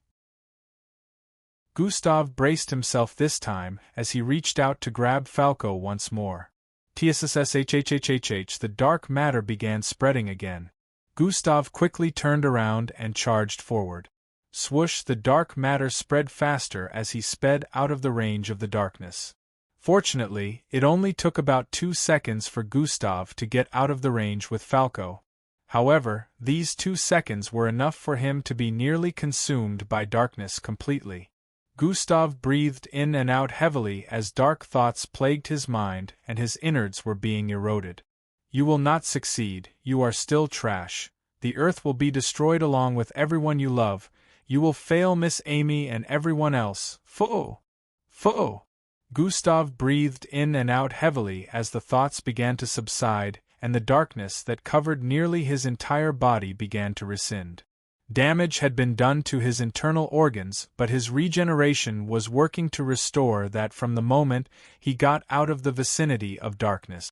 You definitely have a lot to explain, Gustav voiced out as he deactivated Ultimate Combination. SSHHHHHHH gas was released from his body as he reverted to his original look. Falco's tattoo were rescinding as well, and the crown of darkness began fading away. Gustav could tell that he would soon regain consciousness. Dark Falco. Gustav tried calling out to Dark Falco multiple times, but there was no answer. He wanted to question him on what Dark Falco mentioned earlier, but it looked like Dark Falco was ignoring him. Officer Crimson, you finally contacted us, Commander Darmark voiced through the comms. Commanders, the operation has come to a finish. Prepare to evacuate the civilian survivors, Gustav voiced from the other side. The Jenxidus members have been rounded up? The commanders all voiced out at the same time with expressions of disbelief. No, Gustav replied. Then what do you mean by the operation has ended? Commander Colt yelled out. Everyone is dead. What? Well, not everyone, but I'm sure you already know that these roots were after mixed bloods, right? The commanders. So yeah, all mixed bloods are dead now, including MBO officers that were trapped here and civilians. The human civilians are still alive though, Gustav reported. How could this be? Commander Shuri voiced with a devastated tone. Thousands of MBO officers had lost their lives due to the Psi Endeavor. What about the Jenxidus members? Officer Colt questioned. 12,632 Jenxidus members. I slaughtered. Gustav revelation caused all commanders to open their mouths wide with crazy expressions.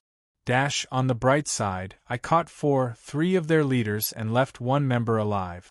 You can question those, P and DN0V1, C, OM, Officer Crimson.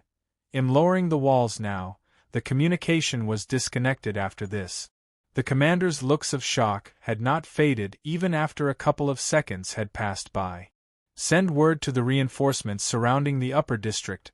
Tell them to bring back the captured member and leaders and also escort Officer Crimson back to this base. Y'all really need to touch grass FR anyways. The nay are higher than the yay. I'm sure you all know what this means. Chapter 1131. Send word to the reinforcements surrounding the upper district. Tell them to bring back the captured member and leaders and also escort Officer Crimson back to this base, Commander Colt yelled. The operators in the control room nodded as they got to work.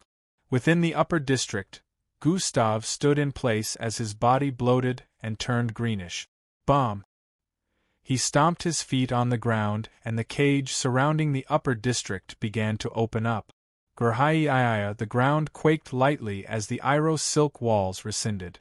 In a couple of seconds, the entirety of the walls descended completely and the upper district was open once again. MBO officers that had surrounded the upper district were visible now. They had formed a circular wall of their own due to their numbers being in the 1,000. Gustav's body slowly returned to normal as he looked around without a morsel of surprise in his expression. He already knew they were there. The MBO officers were shocked to see the upper district in such a devastating look.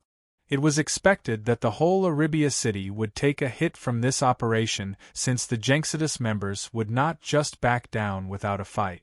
However, they hadn't expected this much destruction. A massive crater that covered a quarter of the upper district, another large hole in a corner of the upper district, multiple structures with cracks, and even some pile of dust in spots that used to contain houses.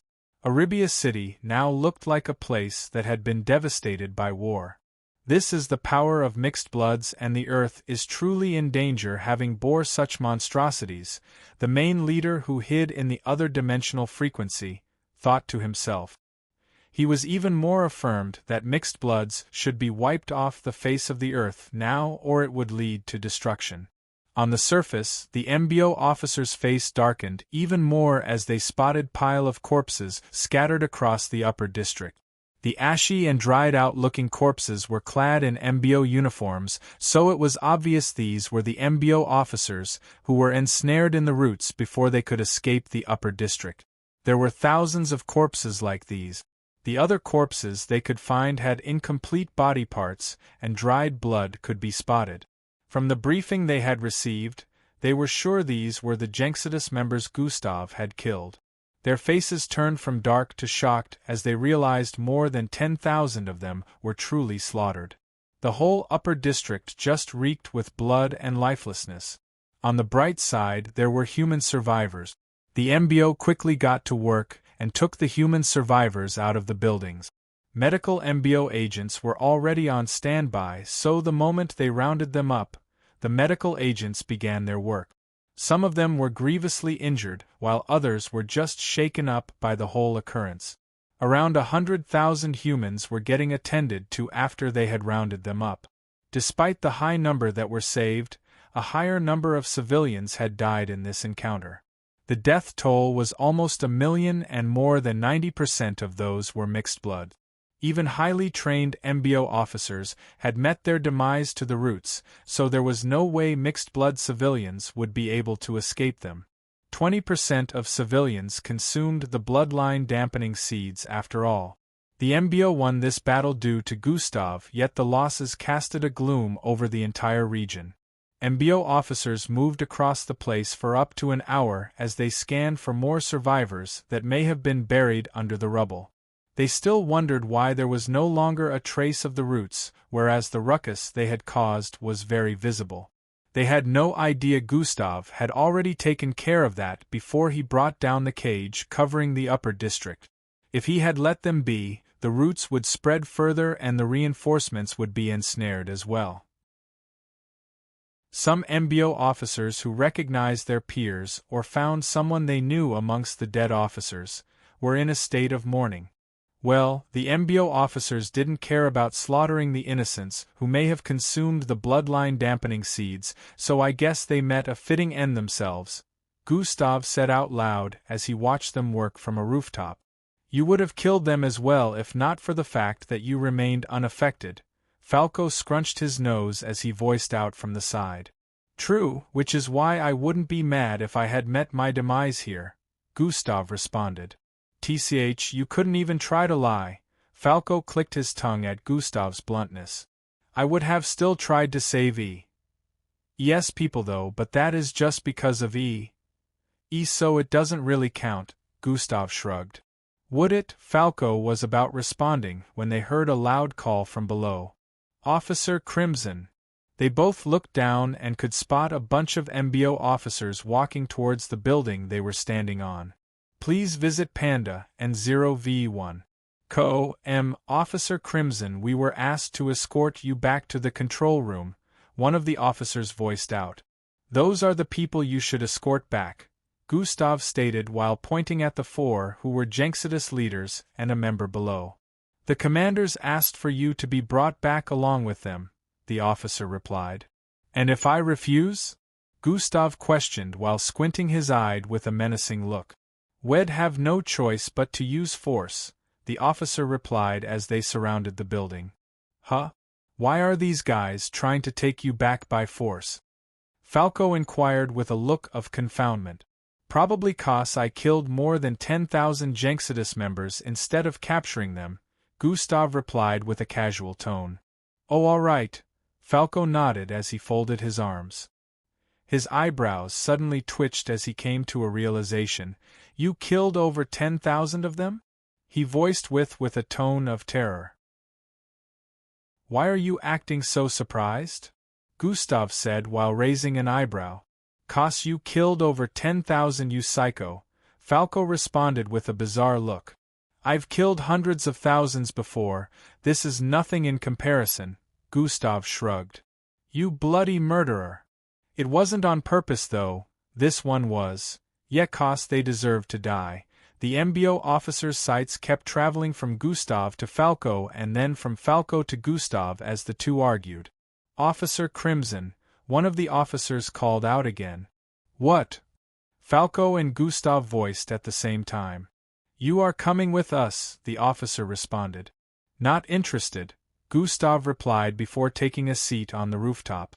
It is insubordination to disobey the command of a superior, especially when they are the commanders of the operation, the officer stated. I read the MBO guidelines in camp, so you don't need to inform me. However, I cannot come with you lots because my work here is not complete, Gustav responded with a cryptic tone. We are sorry, but we will have to use force now since you have refused to come with us willingly, the officer apologized while gesturing at the others. You are welcome to try. Gustav's eyes showed a disinterested expression as he remained in place. Foom, the officers activated their bloodline abilities in preparation to attack. Hold on, Falco voiced out, causing them to stop. Why don't you want to go with them? Falco inquired while squatting beside Gustav. The main leader, he's still in hiding, Gustav revealed. Falco's eyes widened slightly as he heard that. Do you mean the main Jenxidus leader? Yes, he might show himself once the entire place has returned to tranquility. Can't risk missing him. If he escaped, everything would have been for nothing because the Jenxidus will definitely recover, Gustav explained. Falco's face lit up with a look of contemplation as he heard this. How about this, go with them first, I will keep an eye out and inform you if I notice anything out of place, Falco suggested. Keep an eye out on the entire upper district, and not just the massive hole over there, Gustav instructed while jumping off the building. Sure, Falco replied with a nod. Let's go, Gustav said to the fellow officers upon landing on the ground. Two of them moved towards his sides, and were about to hold on to his arms when he spoke. Did they ask you to treat me like a criminal too? He questioned. This is, one of them wanted to respond when Gustav interrupted. It will be in your best interests to stay away if you don't want to lose your hands, Gustav threatened. They arrived before a couple of hover cars lined up and Gustav got in along with them. Some of the officers joined the one he sat in while others followed the ones the Jenxidus members were kept. Chapter 11:32 Gustav could have made use of his speed to get back to the temporary base, but he decided to just go back with them. He wouldn't mind a free ride after expending a lot of his energy today. It was quite crazy how yesterday, he was thousands of miles away trying to save the lives of millions, and today, he was here where almost a million lives had been lost. The MBO and the government didn't really care about the death toll so long as the Jenxidus members had been eradicated. The devastation of the city was something they already saw coming, but not with the multiple twists that left them with dead officers as well. It had been a crazy couple of days. If there was one thing Gustav was glad about, it was the fact this would truly spell an end to the Jenxidus. One of his major plans was to deal with them before he left for Aesop. Gustav soon arrived at the temporary base with the other officers and instantly went to meet the commanders. Angie was really worried upon getting briefed about what had happened so far, but Eldris calmed her. It's Gustav, he'll be fine. I hope so, Angie replied. He's the reason the operation is a success, so I don't think they can truly do anything to him, Matilda voiced from the side as well. He also has a teacher who is now a literal goddess, Timi, who had long regained consciousness, added. Man, I wish I had a badass teacher too, He smacked his lips as he voiced out. Perv, Matilda stated. Wanna be my teacher, Matt? He raised an eyebrow as he rubbed his palms together. Don't be creepy, man, Timi smacked E from behind. Come man, lighten up, you're still sore from getting your ass knocked out, He voiced out. Ha ha ha, Matilda began laughing along with everyone else. TCH, Timi threw Rhea a glare. By the way, why has Falco not returned? Angie inquired. Gustav asked him to stay there, Eldris responded. Oh, what about our wager with the other squad? Angie questioned as she recalled they had a kind of competition with another squad. They were gonna compare who captured the highest number of Jenxidus members. They are all dead, Elevra answered from the side. Their squad was assigned to the upper district. They all got caught in the bloodline dampening routes, she explained but didn't explain how she knew. Oof, too bad, Timmy muttered. That means we won though, it's not like the dead can compete, Ee added. I guess you're right, Timmy and the others didn't even know how to feel about this. Should they be celebrating or feeling bad for the deaths of their fellow officers? At least all the slum people survived. A smile hung on E.'s face as he spoke. The MBO had helped with bringing the slum dwellers back to their original location in the slums. Currently, they were also helping them feed as well. Gustav had already promised he would help, so he wasn't too worried about how the slum dwellers would turn out. They ticked me off. Besides, you should be thanking me, not pointing accusing fingers again, Gustav voiced with a calm tone while speaking in the control room. You should be thanking us that we are not deranking you, Commander Colt stated. Don't act like you have the power to, Gustav responded with an unbothered tone. You, Commander Colt finger trembled in anger as he pointed it at Gustav. I will make sure you get deranked. He yelled out. You are welcome to try. Gustav wasn't in the least bothered.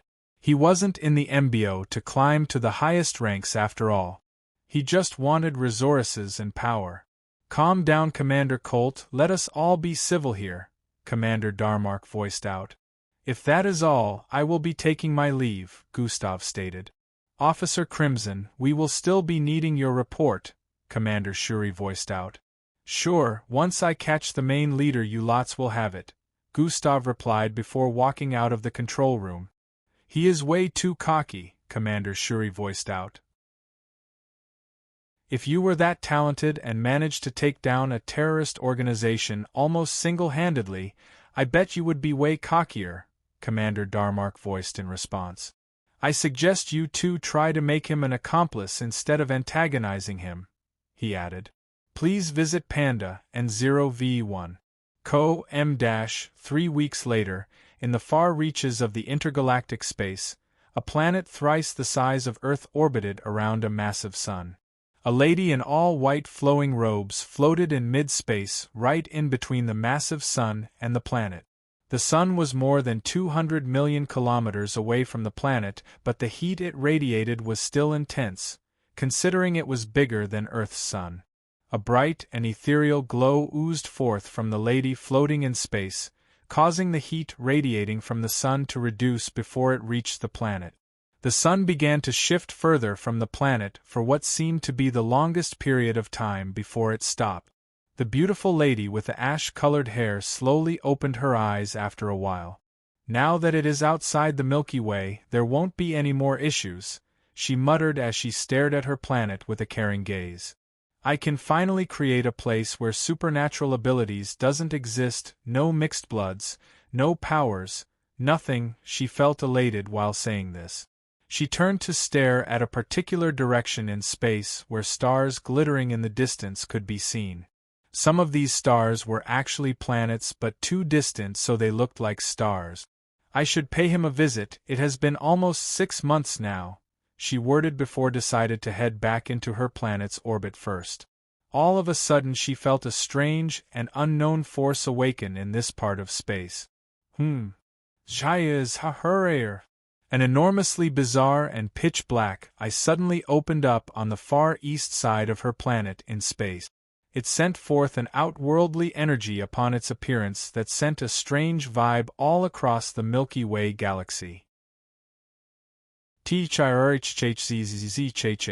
Miss Amy's face turned serious as she stared in the direction of this eye. She had never felt anything like this in her entire lifetime. It sent timbers down her spine, which was something that had never happened to her before, irrespective of how powerful an enemy was compared to her. This eye that had just opened up was 4 times more massive than her, the sun she created, and she was literally a speck of dust compared to it. Her planet was like an ant before, despite being 3 times larger than Earth. Miss Amy didn't know what this was, but it certainly didn't give her a good feeling, so she knew it was definitely the opposite of good. "What are you?" she muttered while the glow she emitted increased intensely. Miss Amy was definitely not someone that would back down in the face of adversity. Her outburst of energy caused ripples to travel across space as stars were shifted from their initial position. She drew the attention of the massive eye, which proceeded to shift its eyeball in her direction. Pan, Den 0, V, E1 thigh staring directly at her, Miss Amy could feel the sheer intensity of just its gaze. However, in the next instant, flicker, the eye closed up and phased back out of existence like it never appeared in the first place. Miss Amy figure blurred as she charged forward and arrived at the exact location in space where the eye had appeared. Unfortunately, there was not a single trace of it. The strange energy it sent across the galaxy had also faded away. What was that? Miss Amy questioned softly. Anything that could make even her feel chills at her current level of strength was definitely something no mixed blood would be able to handle. This made her worried as she turned to stare in the direction of Earth once more. On Earth, GHBBLLBBBBBGGGH. A loud tremor traveled across Earth, as it quaked for over a minute. The entire planet was affected by an unknown wave of energy that had suddenly hit the Earth barrier while traveling across space. Is that an eye? The entire planet was suddenly plunged into a state of chaos as some Earthlings spotted a large eye deep in the sky. Of course, not every part of Earth was able to spot this, but every part of Earth was affected by the quake. The eye disappeared just as quickly as it appeared, but some of the people that saw it took a picture and circulated it across the internet. This caused the Earth to go into a higher state of panic as the citizens quickly called on the world government to look into the situation. Gustav, who was just returning to Plankton City at the time, after training with his teammates for the past 3 weeks, paused in place after spotting the eye in the sky. A warning! Chapter 1133 A Warning. Warning. Warning. Warning. PN0V1 seconds earlier, the system began to go bunkers after the appearance of the massive eye. What is it? Gustav questioned repeatedly but didn't get an answer. Warning. Warning. Warning. Activating self-destruct. What? Gustav's eyes widened as this notification appeared in his line of sight. What are you doing? Stop! Gustav yelled out while seated on a skyscraper. Self-destruct in 10:09. Hey! Stop it! System. 876 System. Have you gone crazy? 5-4 Shit. Gustav cursed as his brain frantically worked on a way of handling the situation. Endangering myself isn't gonna work since the system is practically activating self-destruct. Nothing like electromagnetic charges will be effective since the system is not of that kind of technology. Shit. I also can't reach into myself to do anything like a manual override since its physical existence is inexistent. More than 1,000,000 different thoughts were popping up in his mind within a couple of milliseconds time frame. Activate lightning blitz. 3 The countdown continued uninterrupted. Gustav also tried multiple means besides activating a system ability, but every single one of them proved abortive since the existence of the system was one that had never been seen before. Till this day Gustav still had very little knowledge about the system despite how long they had been bonded to one another. 2. Will I die when it self-destructs, or will only the system disappears? This was amongst the myriad of thoughts appearing in Gustav's mind. Just as the last second arrived, a plan that might work amongst the millions of thoughts he had conjured popped in his mind. 1. I hope this works. Gustav's face turned completely serious as he thought. However, just as he was about to activate what he had in mind, which was related with his cosmic superiority, the eye in the sky suddenly disappeared. Self-destruct deactivated, Gustav's face began to soften as he slowly returned to his calm state. System has returned to full operational capacity, Gustav stared at the sky, straight in the direction where the eye had appeared initially with a suspicious look. He had now confirmed that whatever appeared was responsible for the system going bonkers, just as he suspected earlier. "Hey system, what the hell was that?" Gustav questioned with a calm but wary tone. "Don't ask questions you don't want to know," the system voiced sounded a bit metallic at first before returning to its usual tone. "Don't play dumb. Just a while ago you were about to self-destruct. Tell me what that thing was and stop keeping secrets, damn it." For the first time Gustav was truly getting pissed at the system as he voiced out, "Relax, if I were to self-destruct you'd be fine." "I'd be gone but you'd be fine," the system clarified. "That doesn't explain anything," Gustav stated. "So long as you're alive there is nothing to worry about. Stop dodging the damn question. It's gone anyways so I'm good, weren't you worried about me?" "So the eye truly had something to do with you going bonkers. You cannot keep hiding things from me. Tell me what it was, and I don't intend to hide things forever. It is just not the right time. Please visit Panda and 0v1. I've been hearing that for years. I'm sick of it. When is it ever gonna be the right time?" Gustav wasn't backing down on this subject.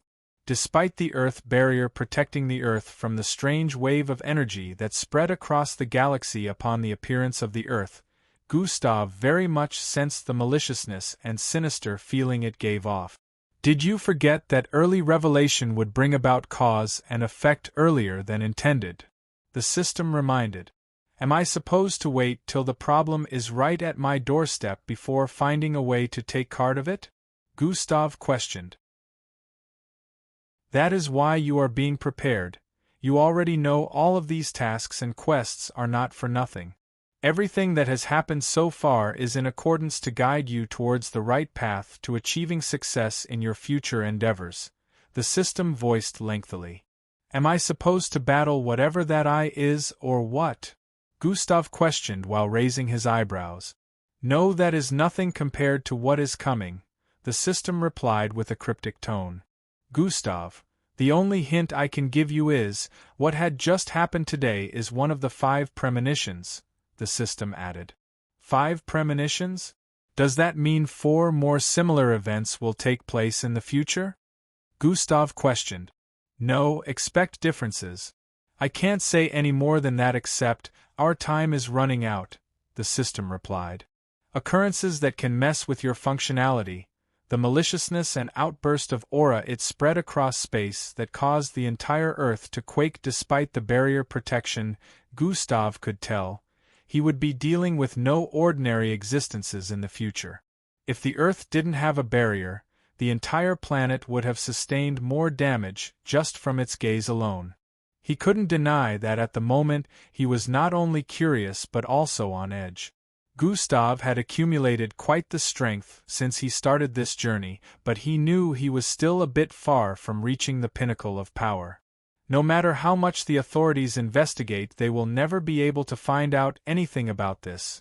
Gustav could already tell they would be hitting dead end with their investigations. He would have to carry the cross alone for now, and find out more about the whole situation before he could include anyone. Endrik. His mind suddenly drifted to Endrik at the moment. He should know more about the situation, however. Gustav recalled Endrik had not returned and his fake was still walking around pretending to be him. "We leave for Florentia in a little over 1 week for Aesop. I'm sure he is aware that there's barely any time left, so he should be returning soon," Gustav thought out loud. "You intend to question him about the eye?" The system already knew where Gustav was going with this. "Doesn't matter to you since you keep hiding things," Gustav responded before leaping off the skyscraper. Fuhumsh, his body traveled in an arc above Plankton City as he stared at the beautifully structured roads as WDLL as the teleportation rings and circles down there. In the past, the ground would be his means of transportation, but 3 years later, he's cutting across the sky in high speed. Gustav was currently heading back to the MBO tower since he had only left for a bit to clear his head after he arrived with the others from the ISOP training area today. The sudden occurrence was something no one had expected to happen. The massive screens in the city, which were initially displaying the ISOP candidates and information about the upcoming competition, were now broadcasting the current situation. The image of the eye, which had circulated across the media, was now being broadcasted by media outlets too. Gustav squinted his eyes as he leapt from place to place across the rooftops of the city skyscrapers while staring at the news display. He suddenly spotted something while his body was flying across the air. Hover has been activated. He activated Hover to pause his movement in mid-air as he stared down. In a particular street within Plankton City, some structures were to undergo rebuilding, which was causing to currently get demolished.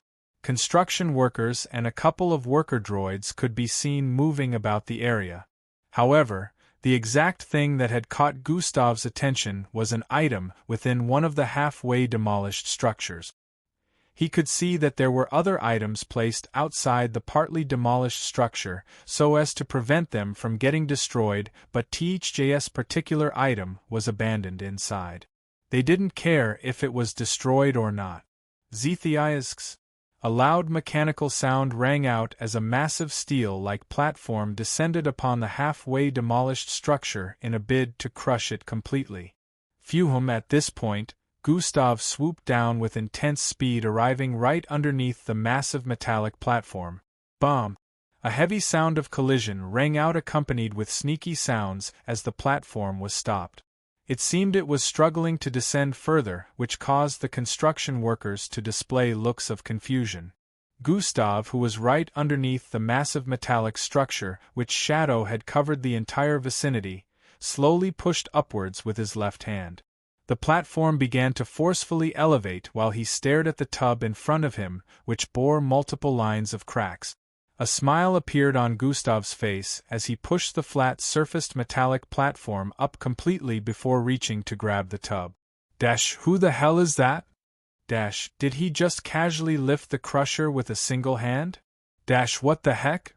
That thing weighs almost 1,000,000 pounds. The construction workers in the vicinity had already sighted him from outside the range of the crusher and witnessed Gustav lifting the platform.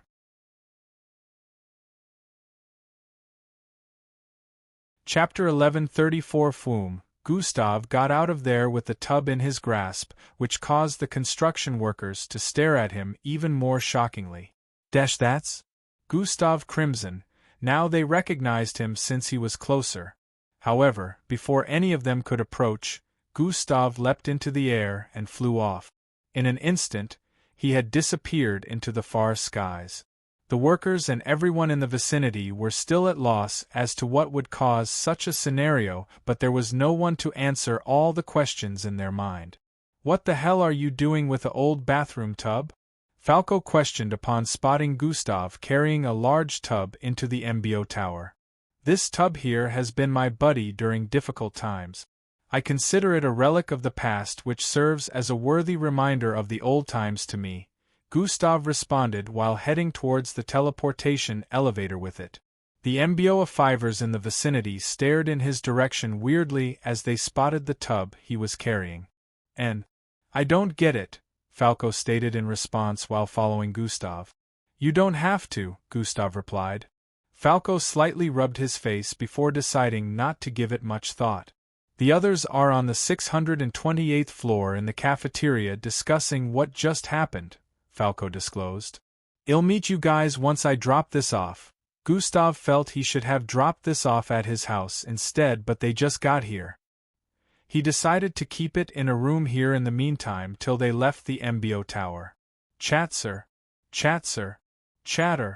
Within a restaurant-like vicinity, sounds of discussion could be heard all over the place. Some people had occupied tables where they sat and ate while chatting. Others were still trying to get something to eat. The attention of hundreds of people within the vicinity seemed to be drawn to a particular area where 3 large tables were joined together. A group of 17 sat around the 3 tables minding their business as they seemed to be chatting. However, everyone in the vicinity could not help but glance in their area multiple times and even chatted about this group, which seemed to be popular. That's them. The highest ranked amongst them is said to be Sheila. Sheila? But she looks like the youngest? She's a peak kilo ranked at such a young age. Abestos is just right after her. I hear Angie is fastest mixed blood of the young generation. Panda, Nov, E1, they all seem so powerful though, looks like we really have a high chance of winning the ISOP. But 3 of them are missing. Where is Gustav? Mutters could also be heard across the place. A few moments later, a youngster with white hair walked into the cafeteria. He also drew everyone's attention as he moved towards the sitting position of the group of 17. Falco, where is he? Angie questioned upon his arrival. He went to drop something off. Don't bother asking what, but yeah, he should be here soon, Falco replied. Your hair has been getting quite dark lately. It might get difficult to tell the difference between you and dark Falco if it turns completely black, Timmy voiced with a contemplative expression. This had been happening since after the operation to get rid of the Janxidus. The operation had ended in success, and they even later caught the main leader of the Janxidus. However, it was still a day everyone would never forget, especially for Falco. He was supposed to have lost his life as well, but he still hadn't figured out how he plunged himself into an unfathomable scenario. Dark Falco had been a lot silent since then, so he still hadn't gotten answers. Dark Falco is noisy and can't go a second without calling someone a low-life, so I'm pretty sure we would. He replied before Falco could. I guess you're right, Timmy mumbled. Where is Endrick? Sheila questioned. Didn't he say he was going to the bathroom? Matilda chimed in. It's been 2 hours already, Sheila voiced with a concerned tone. You sure are attentive when it comes to Endrick, Angie stated with a suspicious look. He is my husband-to-be, Sheila said before pouting. He is 13, you vile pedophile, Vin responded from the side. Age is just a number. Sheila placed her hands on her cheeks while fantasizing with a look of delight. She's a lost cause, yep, certainly a nutcase. We should tell Gustav. Please visit Panda and 0v1. Co. Everyone nodded or commented while glaring at Sheila. Tell me what? Everyone turned their faces to the sides as they heard a familiar voice. Gustav. How did you get here? No one saw you come in? They voiced Oit with tones of surprise. Because you guys weren't paying enough attention and I tested out an upgraded ability, Gustav replied to them as he took a seat. He noticed that the only person missing on this table out of their group was Endrick. Where did the fake go? He wondered internally. Brother-in-law, where is my husband? Sheila asked from the side. Don't call me that, Gustav stated. Brother-in-law, brother-in-law, brother-in-law, brother-in-law. Sheila began poking Gustav's face from the other end of the table as she called out repeatedly. Gustav grabbed hold of her finger and glared at her with a cold look. Brother-in-law, she donned a wide smile as she called out once more, ignoring his death stare. Con.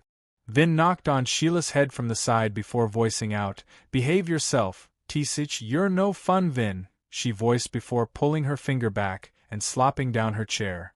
We'll be heading to the oasis tomorrow for the 1-week meditation, Gustav announced. Yash, they finally approved? Said with a look of excitement. Gustav nodded. You all know it is closed to the rest of the world, not just because of how potent its waters are but because its effects reduce upon usage. A day will come when the oasis will no longer exist if mixed bloods are allowed to entry, which is why it is a rare treasure to the entire Earth, Gustav added. So they only let us cause we are Earth's ISOP candidates? Rhea questioned. Obviously, Timmy responded. They only allow a single mixed blood to occupy the oasis once in every 10 years, Falco disclosed.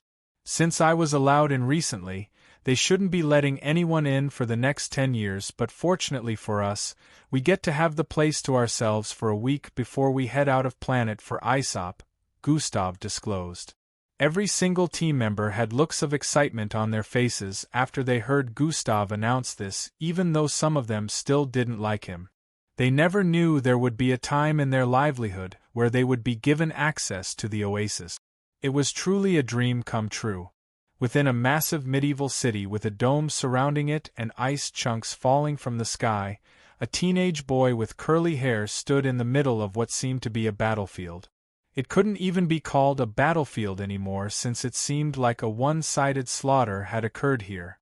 Quish of violent and invisible lines slashed through the air and decapitated a group of 20. Blood jetted out like a fountain, painting the cold, iced ground with red.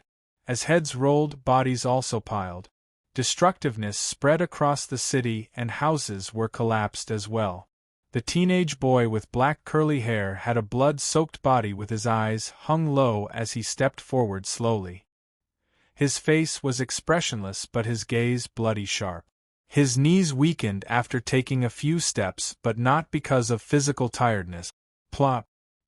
He fell to his knees as he placed his hand on the pool of blood he had showered the city in. He slowly raised his hands with an expression of craziness as tears gathered in his eyes. "No!" he yelled out with an intense feeling of emptiness and pain. "Gbbb. The ice on the grounds cracked as a wave of energy blasted forth from his figure and destroyed more of the structures in the vicinity. Crash. Crashing sounds rang out as he kept screaming for close to 30 seconds. Ha ha ha ha ha ha ha ha. He suddenly began laughing like a depraved lunatic as he picked himself up and resumed walking again. He was stepping on a path of corpses as he moved forward with a lifeless look. Suddenly, a corpse covered in blood far behind rose to its feet. "I trusted you, Endrick." A weak feminine voice rang out. Endrick suddenly paused his footsteps as he slowly turned around to stare at the 7-feet-tall figure who was covered in a cracked armor. The muscular female figure had lots of holes in her outfit which was drenched in blood. The original color of the armor was unknown due to it being blood-soaked. You betrayed me," she struggled to voice out as she held her belly region.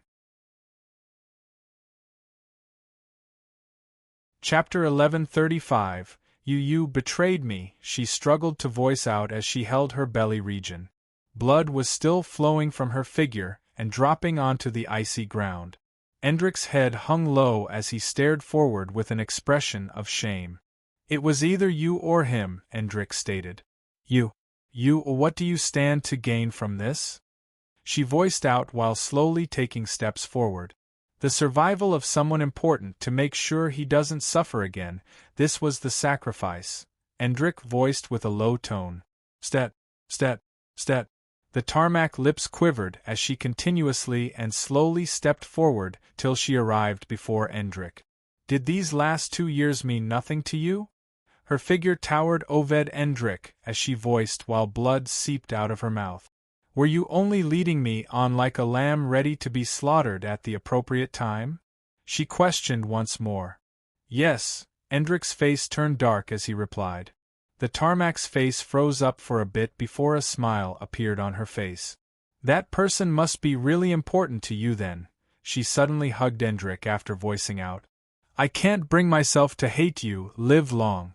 Endrick, her body slumped after saying this and she fell to the ground. "You finally got my name right." Tears began streaming down Endrick's face as he stared at her giant lifeless body on the icy ground. Her corpse began to turn into light particles in the next instant which flew towards Endrick. It formed a golden bracelet which strapped around Endrick's left wrist. Endrick stared at it with a myriad of emotions as he fell to his knees once more. The entire city had turned into a ghost town at this point. There was not a single soul alive except for Endrick.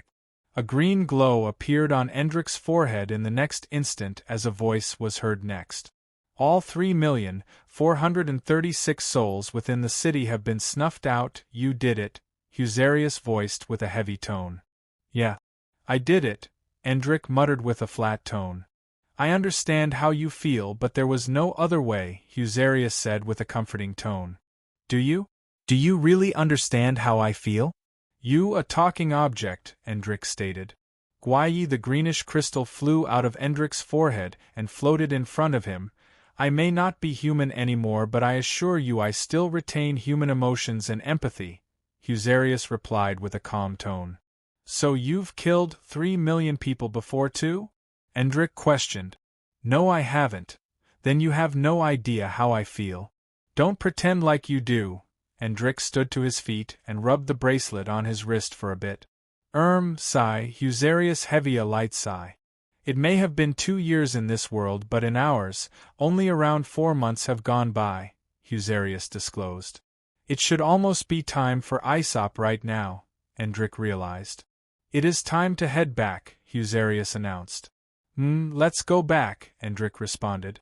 Zeushes, a portal began opening in front of them as Endrick recalled his time spent here with a slightly regretful look.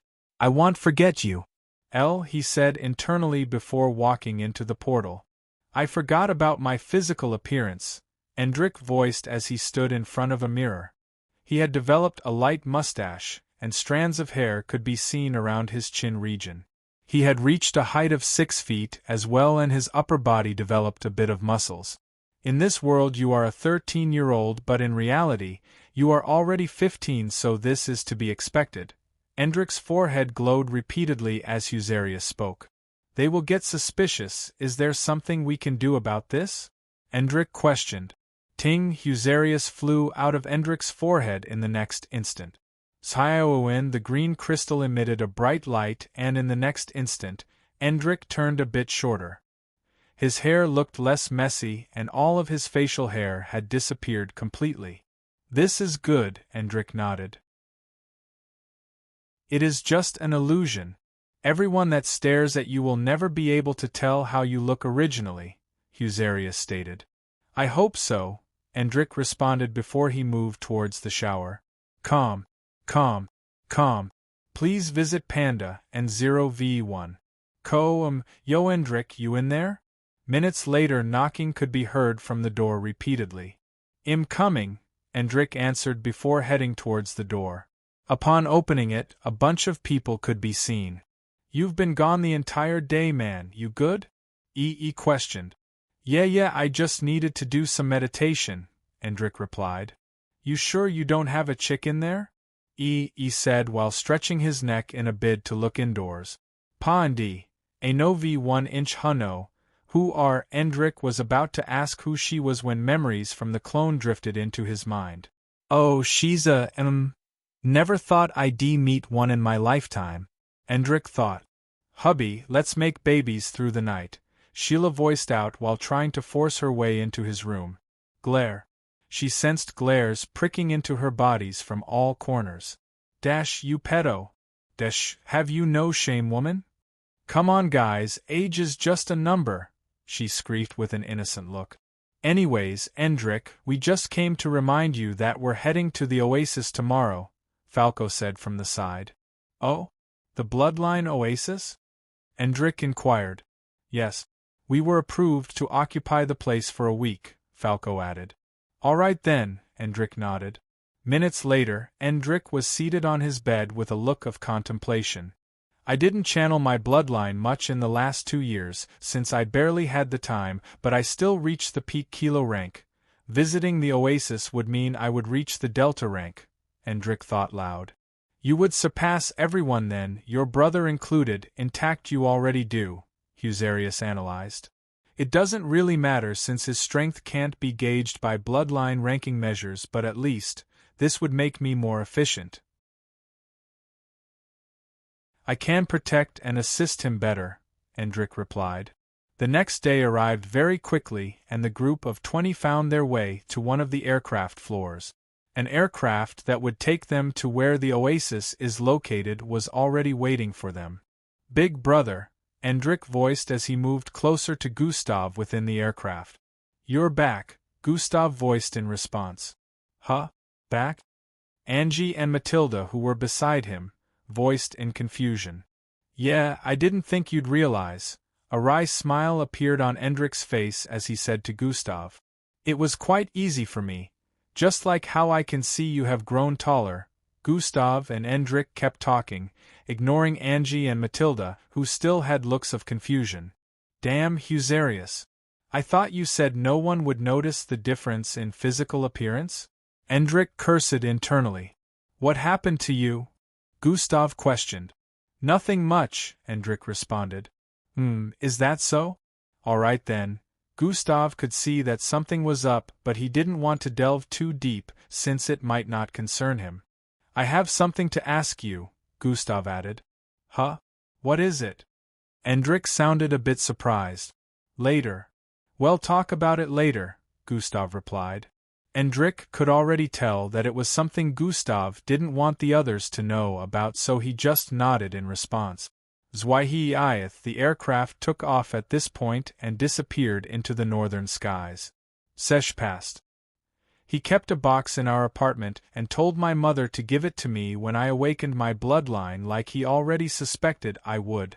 E began disclosing. After opening the box, I found cash that would last us for a period of time, and something else. A guide to bloodline channeling, E added. He explained to Gustav that this was when he began learning how to channel his bloodline due to the guide his big brother left behind. He trained his ability by himself till he surpassed the first bloodline rank, and the opportunity for him to join the MBO arrived when registration instructors came to the city to scout for potential mixed blood. He explained to Gustav that this was when he began learning how to channel his bloodline due to the guide his big brother left behind. He trained his ability by himself till he surpassed the first bloodline rank, and the opportunity for him to join the MBO arrived when registration instructors came to the city to scout for potential mixed blood. He explained to Gustav that this was when he began learning how to channel his bloodline due to the guide his big brother left behind. He trained his ability by himself till he surpassed the first bloodline rank, and the opportunity for him to join the MBO arrived when registration instructors came to the city to scout for potential mixed bloods. Chapter 1136 Pand A N0V1. Calm, you know what to do. Miss Amy's avatar nodded and blasted off into the sky in the next instant. Within a bright conference-like room, a projection of 7 figures could be seen surrounding a massive floating table. A man in silver-colored MBO uniform stood behind on the left side of the table. He looked like a middle-aged man but had a horn on one part of his head. A discussion seemed to have ensued between him and the projection of these 7 figures. It is yet to be unveiled, Grand Commander Cheyenne stated. Is the MBO even doing their job? One of the projected figures voiced out. World Leader 5, this isn't the job of the MBO, but the job of all authoritative figures on Earth as well. We are unaware if it is a real threat yet, Grand Commander Cheyenne responded. The energy waves caused a cataclysm on Jupiter and caused Saturn to become solidified while also moving them out of their original orbital positions. And you say that isn't a threat? And the MBO took measures to put them back in their original position.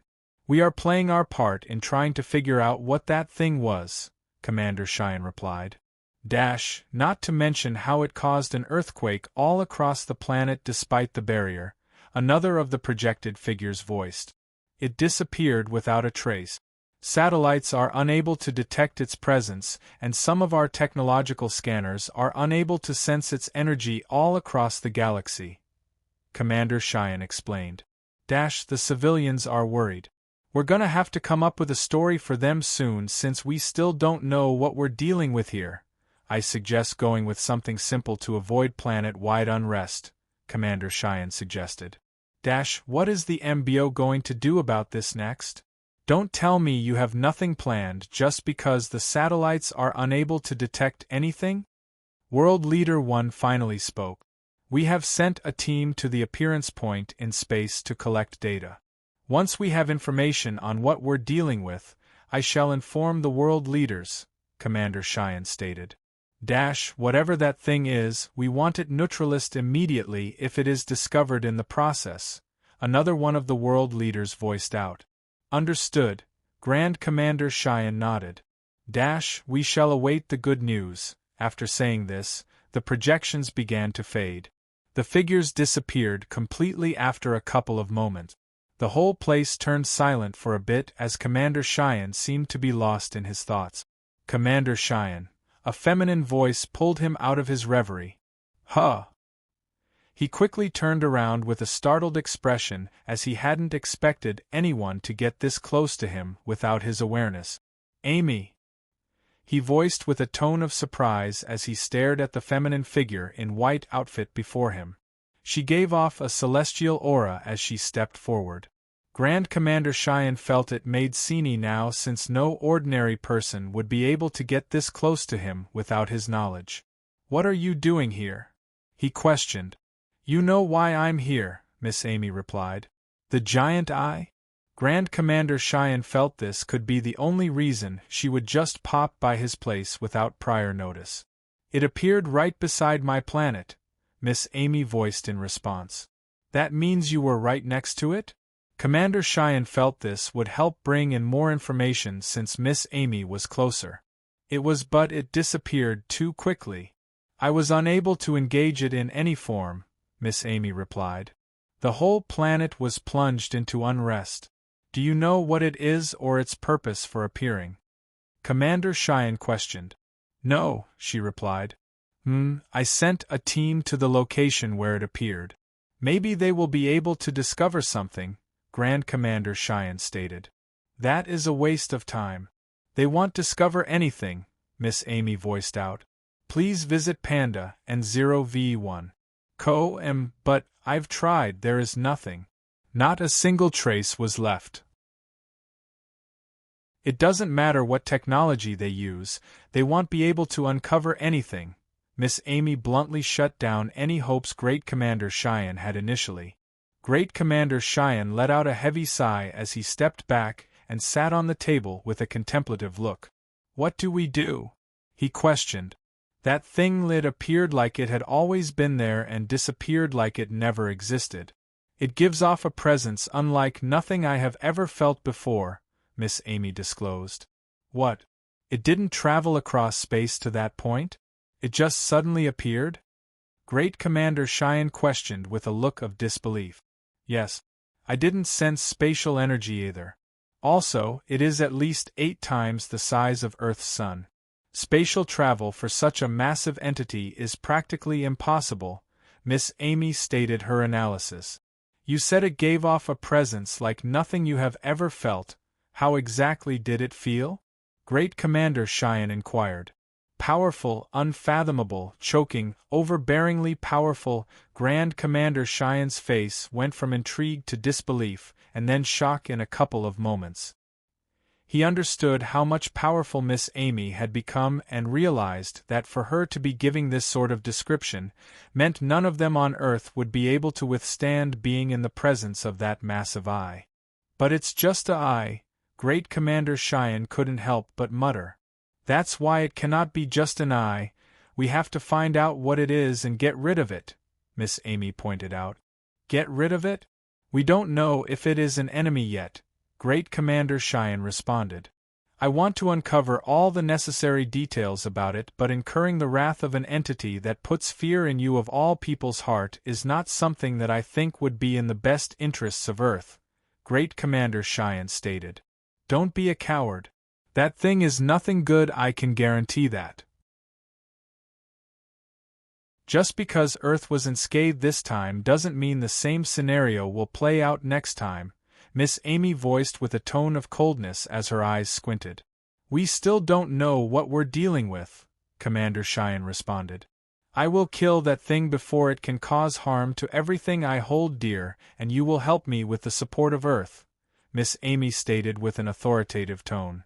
An aircraft could be seen slowly descending from the sky towards the top of a massive mountain with the statue of a bird above.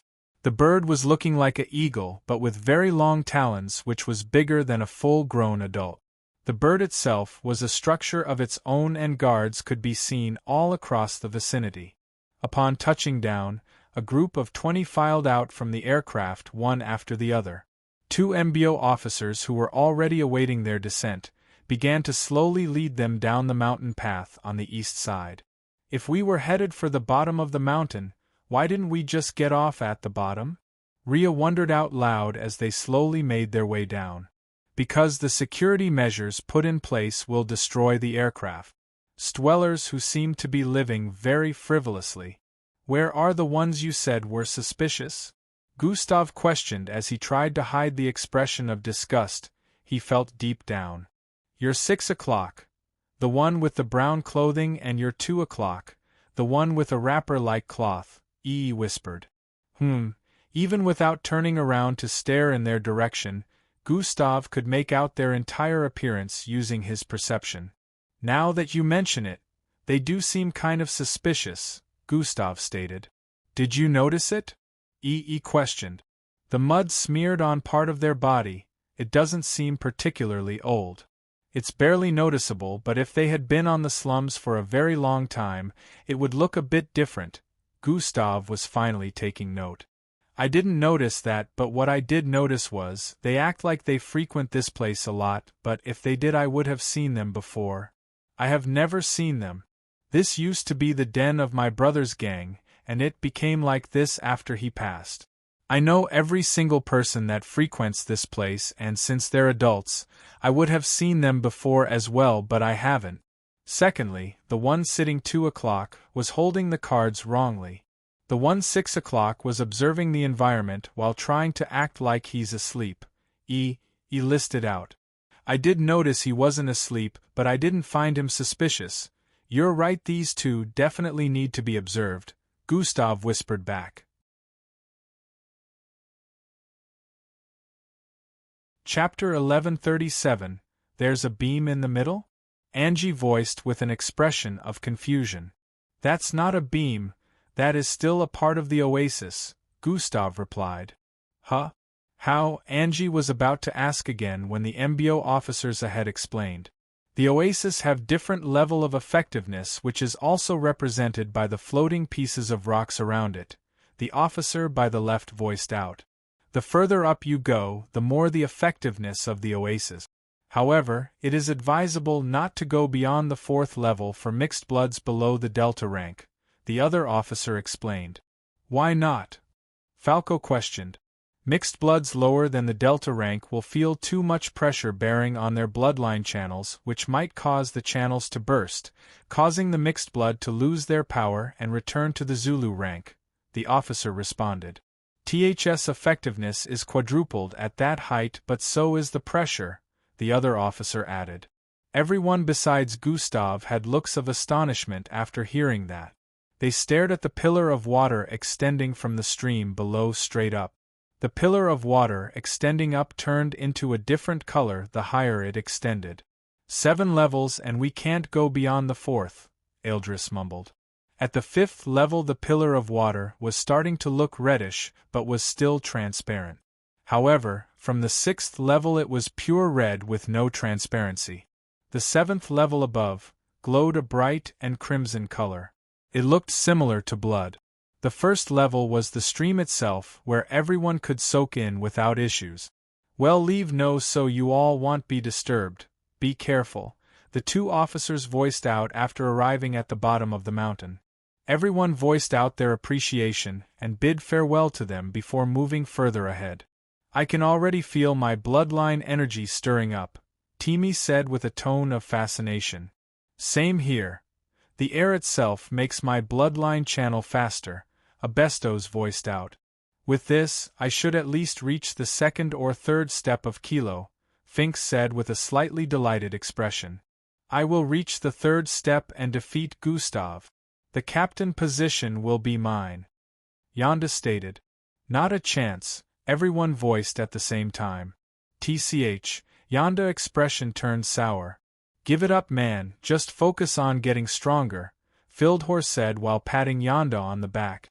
Vera moved forward and began removing her clothes. Not here, Vera. Rhea and Falco faces burned up as they voiced out. Vera paused for a bit before completely unbuttoning her MBO uniform. Some of the guys had covered their faces with their hands.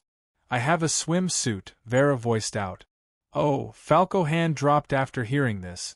Vera had a greenish swimsuit underneath, which complemented her hair color and slightly lifeless eyes.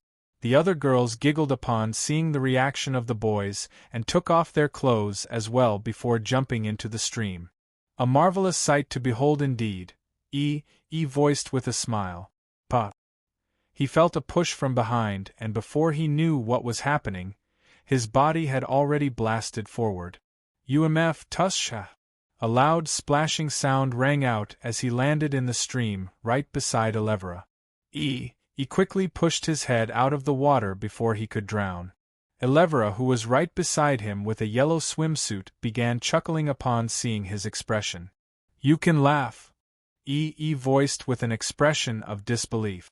Elevra turned to the side quickly while E added, Looks good on you, you should definitely smile more. Elevra had a slight blush on her cheek as she slowly descended into the water.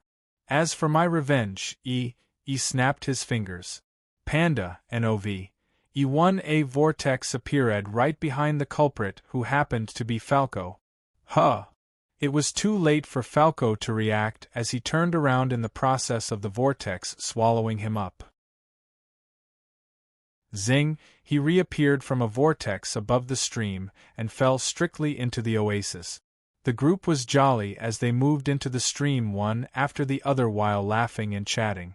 Gustav only had a black shorts on at this time as he stared at the stream. Everyone was already in except for him. He slowly raised his head.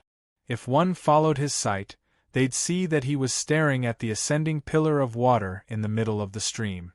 It seemed to be swirling with a compelling torrent of energy. Please visit Panda and 0v1. Yo Gus. Get in. A yell was heard from within the stream. See you guys after 1 week, Gustav voiced out in response before leaping. Fohum, everyone's eyes widened as Gustav's body ascended above the 4th level instantly.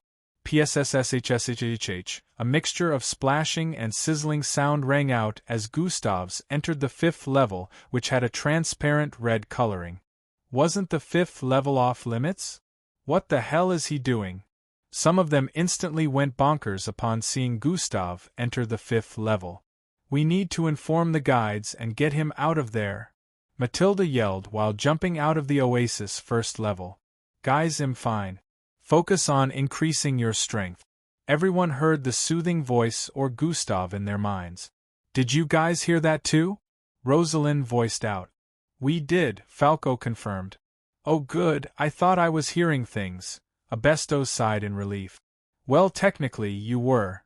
The group was a bit startled at first, but after hearing Gustav's voice in their mind, they relaxed. It is Gustav after all, Eldris. Falco and the others had this thought in mind. Meanwhile, the others were still reeling in shock and wondering if the officers earlier gave them wrong information. How is he still fine, despite staying in a level that is dangerous for mixed bloods below the Delta rank? Some of them wondered if Gustav had already achieved the Delta rank.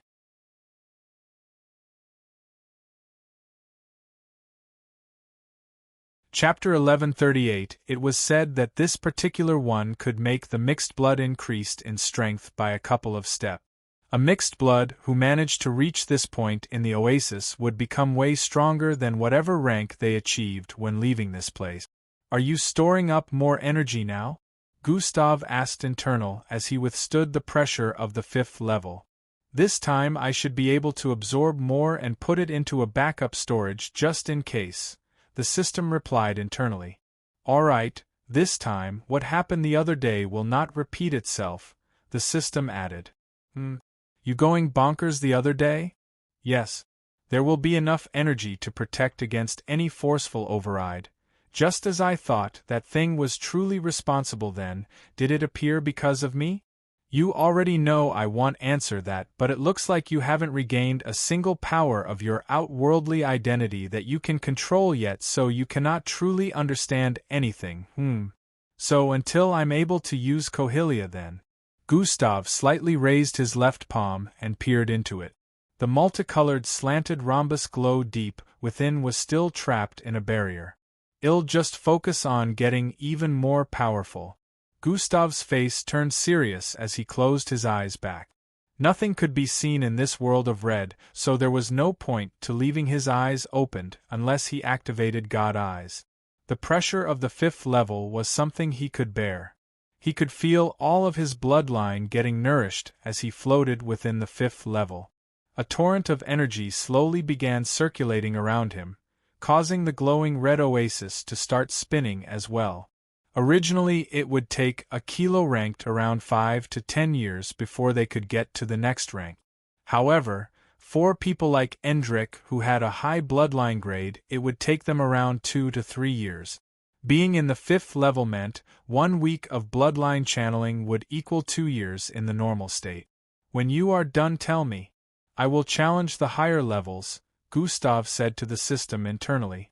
Sure, daily task completed, 2/3. Enter the 5th level of the Oasis square root. Rewards, +8, 000, 000 EXP, +30 attributes point. Gustav's eyes remained closed while the notifications kept ringing in his head. He ignored the sounds and focused, letting the energy from the oasis seep into his body. You don't want to go higher? Husaruus questioned within Endrik's mind. Not yet.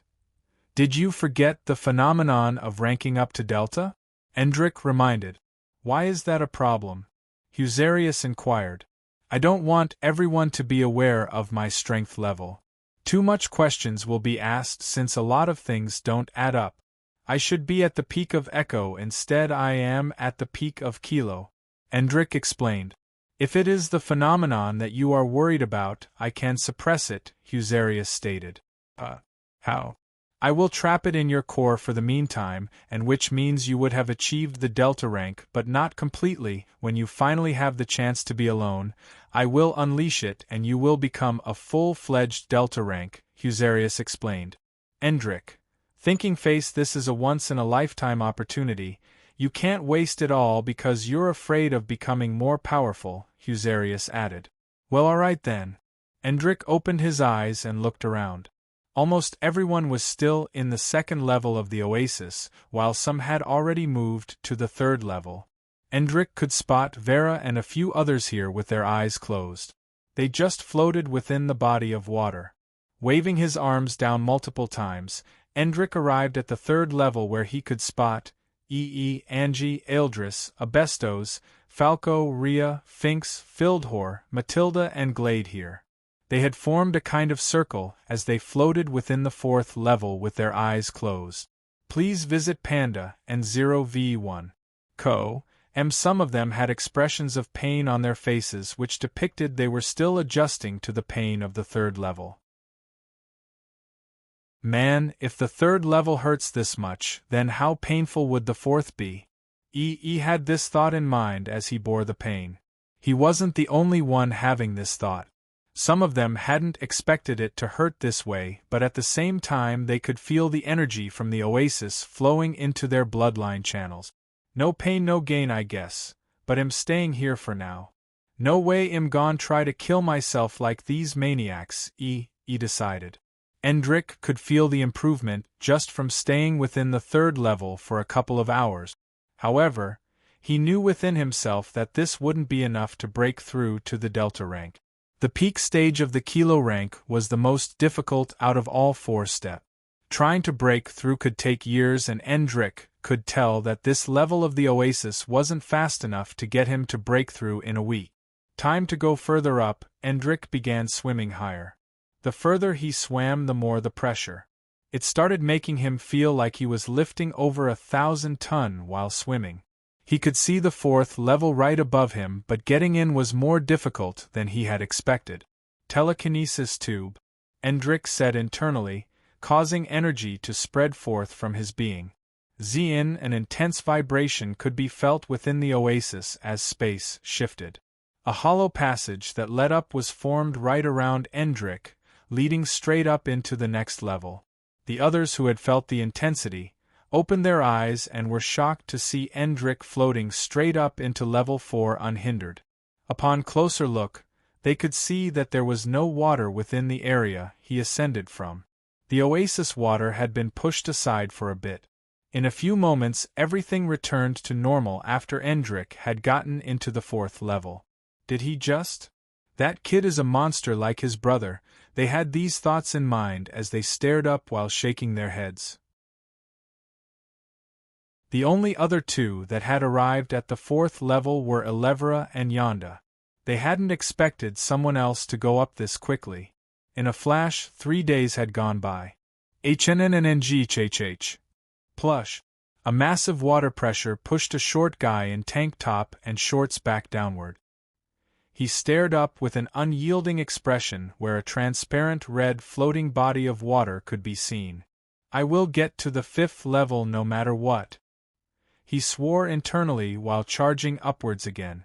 Fuohu waving his arms downwards, his body ascended across the oasis with speed. Thaya, only for him to be met with another hindering force. The waters right before the 5th level was so dense that no matter how much he tried, he couldn't break through it. Elevra, Sheila, Vin, Abestos and Endrick, who were all floating in the 4th level further below, looked upwards for a bit before resuming their meditation. They paid no heed to Yonda, who had been trying to get into the 5th level for the past day. Abestos shook his head with a slight expression of pity. If he spent more time channeling his bloodline rather than trying to get into the 5th level, he would have progressed farther by now. The others seemed contented with this level of speed and remained focused on channeling their bloodline, knowing they would get good results from it regardless. How did that Muppet do it? He got in so easily, Yonda thought as he recalled just how easy Gustav leapt into the 5th level.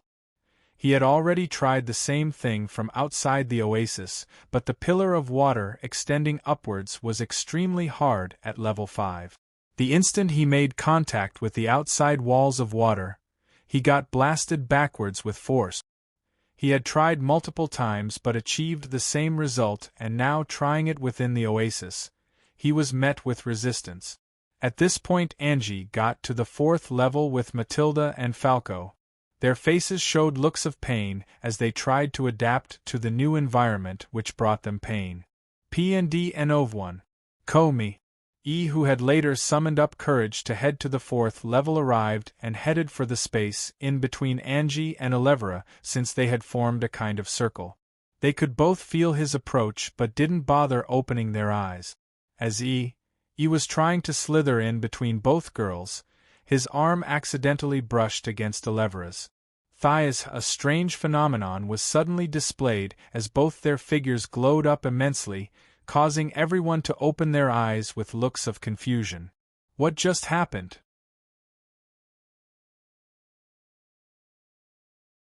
Chapter 1139 Thias. A strange phenomenon suddenly occurred where both their figures displayed a bright glow upon contact. What the hell was that? E wondered internally. He and Elevra stared at each other with looks of confusion, but they couldn't speak within the oasis. E raised his right palm and Elevra did the same as they turned to face each other. Stretching their hands forward, both of them made contact again. Thias. The same phenomenon occurred once more as the veins in their body expanded and appeared on their bodies. Their visible veins were glowing a red color, which slowly turned to blue as it spread across their bodies.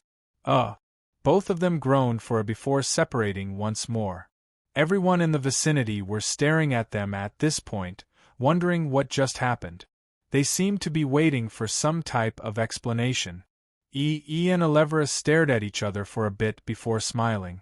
E then gestured at everyone for them to follow him out of the oasis. While speech was currently impossible, they understood the gestures.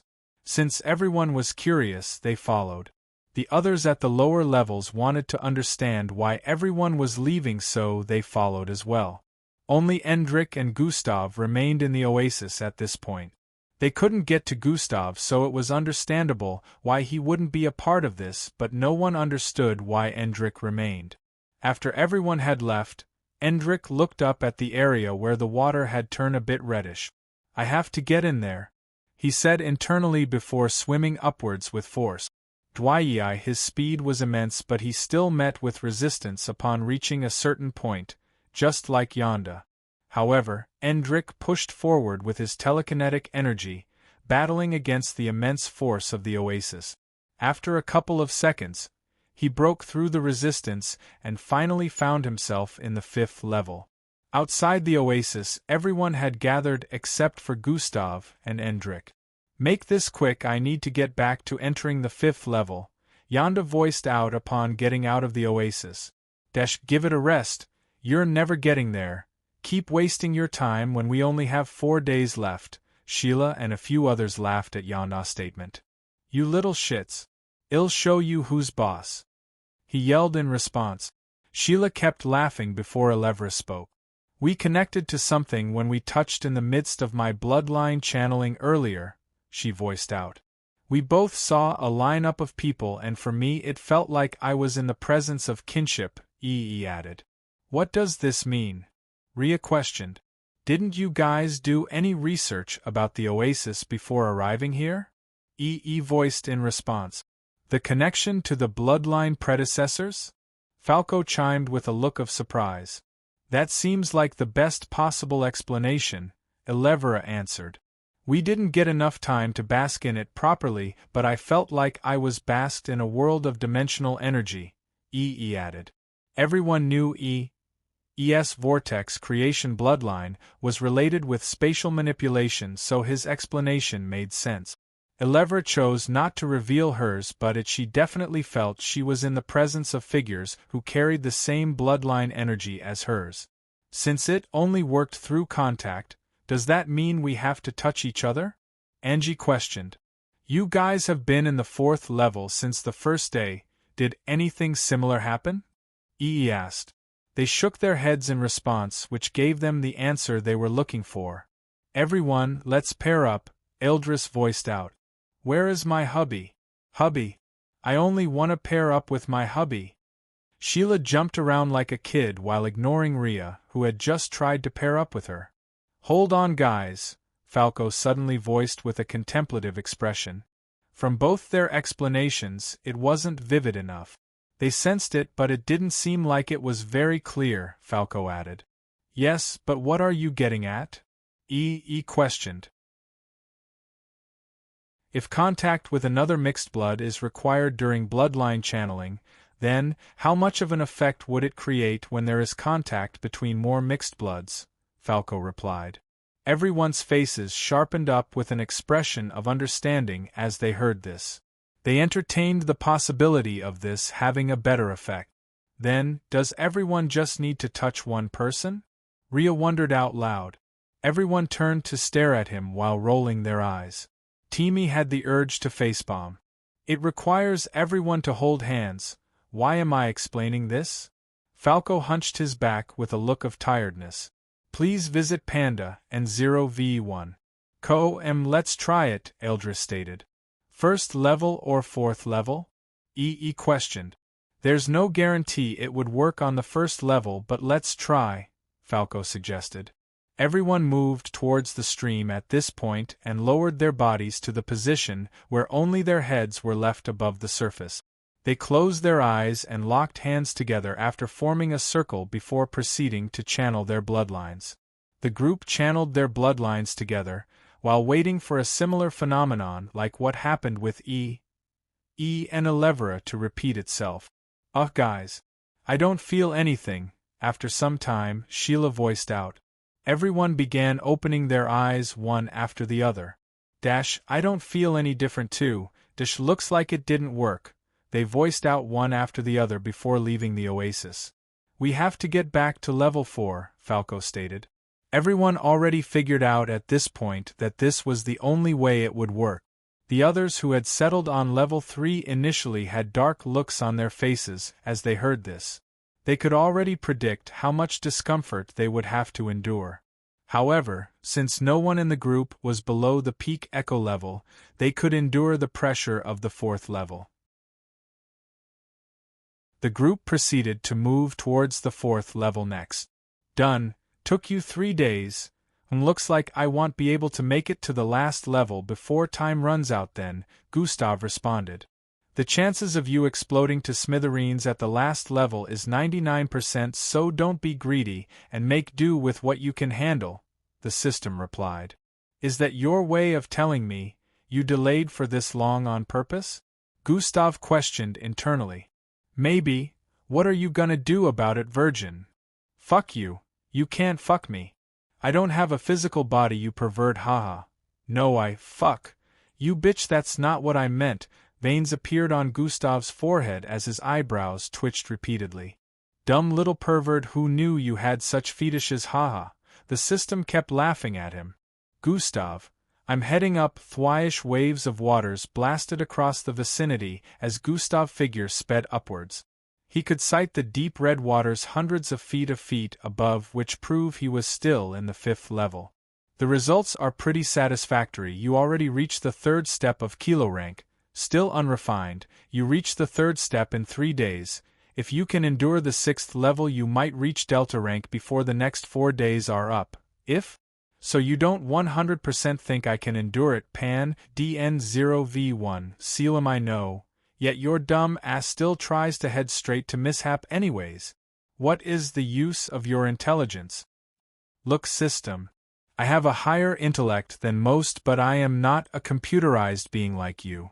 Despite being aware of the low odds, every cell in my body wants to compete with the pressure. Your computerized sentience would make you decide to forfeit trying anything with low odds, but mine makes me eager to push the boundaries. Just as Gustav finished saying this, he pushed his palm upwards with force. Tohoshirsh. Streams of force tore a space between the oasis and Gustav shot upwards with even more powerful force. In a few seconds, he had successfully broken through the resistance that prevented access to the 6th level for lower-ranked mixed blood. HGG. The instant Gustav got into the 6th level, he groaned loudly. Energy from the 6th level of the oasis from flowing into his bloodline channels from every angle, and he felt like he was burning on the inside. Gahaf! The oasis trembled and waves of water streamed out as Gustav yelled with bloodshot eyes. What was that? Everyone wondered internally as they locked hands at the 4th level. However, they didn't pay it too much attention to it since they didn't feel the water vibrations much due to being a bit distant from the 6th level. The group gave each other looks of affirmation before closing their eyes. They began to channel their bloodlines after they had formed a circle and were connected by holding each other hands. Hin.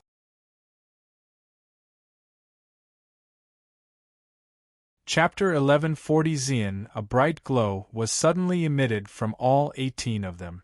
Their veins had expanded and were now visible on their bodies. The veins' glow, which was initially red, turned to the blue like the color of the sky. Every one of them instantly felt their consciousness traveling to another plane as the vicinity gave off a tranquil and unfathomable energy. Did you think you were the first? A masculine voice greeted Angie the instant she opened her eyes to find herself floating in the middle of what looked like a galaxy. What? She turned around to see a human-like figure right in front of her. You thought you were the first, didn't you? She could hear a voice from the figure, but this figure didn't have a mouth or any body parts for that matter. Instead, this figure body was made of dark matter which embodied constellations, galaxies and planets. First what? Angie questioned with a slightly suspicious look. The first with a universal enlightenment bloodline, the figure replied. Universal what now? Angie had a look of confusion. That is the name of your bloodline and I am your predecessor. The first user and I was supposed to be the last, but looks like the universe had other plans, the figure pointed out. What do you mean? Angie questioned. You have merely awakened the true abilities of your bloodline, you have only scratched the surface with speed and discharge of kinetic energy, the figure stated. There is more? Angie asked. Way more than your fragile mind could possibly comprehend. He opened his eyes and saw that he was standing in a sky-like realm. Massive figures could be seen lined up behind him. His figure was like a dot as he floated in front of the first one massive forehead. "What is this?" He voiced as he slowly turned around to see the line up of thousands upon thousands of these massive figures in the sky. Initially, when he connected to them by touching Elevra, he only felt their presence, but now everything was clear. It looked like he had traveled to another realm. "It has been a couple of centuries since another Earthling awoken this bloodline," the first one spoke. "I'm still confused. I can sense you all give off dimensional energy, but where is this? Are you guys my predecessors?" He questioned as he couldn't understand why they were all so massive. "Youngster, do you wish to unlock the secrets of your bloodline?" the first massive figure questioned. "Do you think I would say no to that?" Elevra opened her eyes and found herself standing on a dark path with dark mountains all across the vicinity. The sky was completely purple, and a line up of one-eye figures standing on the mountains could be seen. Elevra subconsciously reached for her forehead, which wasn't wrapped with an head tie this time. The eye on her forehead was completely revealed, and it seemed to be glowing menacingly in the presence of these unknown figures. "You have the capacity to awaken the seeking eye to its full potential," the first figure atop the mountain voiced out. Rhea opened his eyes and found himself atop a large rock which was thousands of feet above the ground. Turning around, he could spot a line up of figures that led down the path of the rock straight to the bottom. There were up to 1,000 of them. Ouch! What was that for? Rhea yelled out after receiving a slap from behind which caused him to turn around. "You are the most idiotic descendant for not realizing the full potential of your bloodline," the figure voiced out. "Humph. Even the dead mocks me now." Rhea's face turned serious as he proceeded to sit on the ground of the rock top. "Have some respect, worthless fool. We were better than you when we were alive, this kid," the other predecessors behind yelled out upon hearing Rhea's statement. I know I'm a disappointed. I'm the weakest in the group. Everyone is stronger while I'm just, Rhea sighed while picking up a little rock and squeezing it. "Hey fool, listen to me," the figure at the front voiced out while pointing at Rhea. "Your bloodline is way more powerful than you think. You are only using a fraction of it," the last predecessor added. "Please visit Panda and 0v1. How much stronger?" Rhea seemed a bit more interested as he looked up.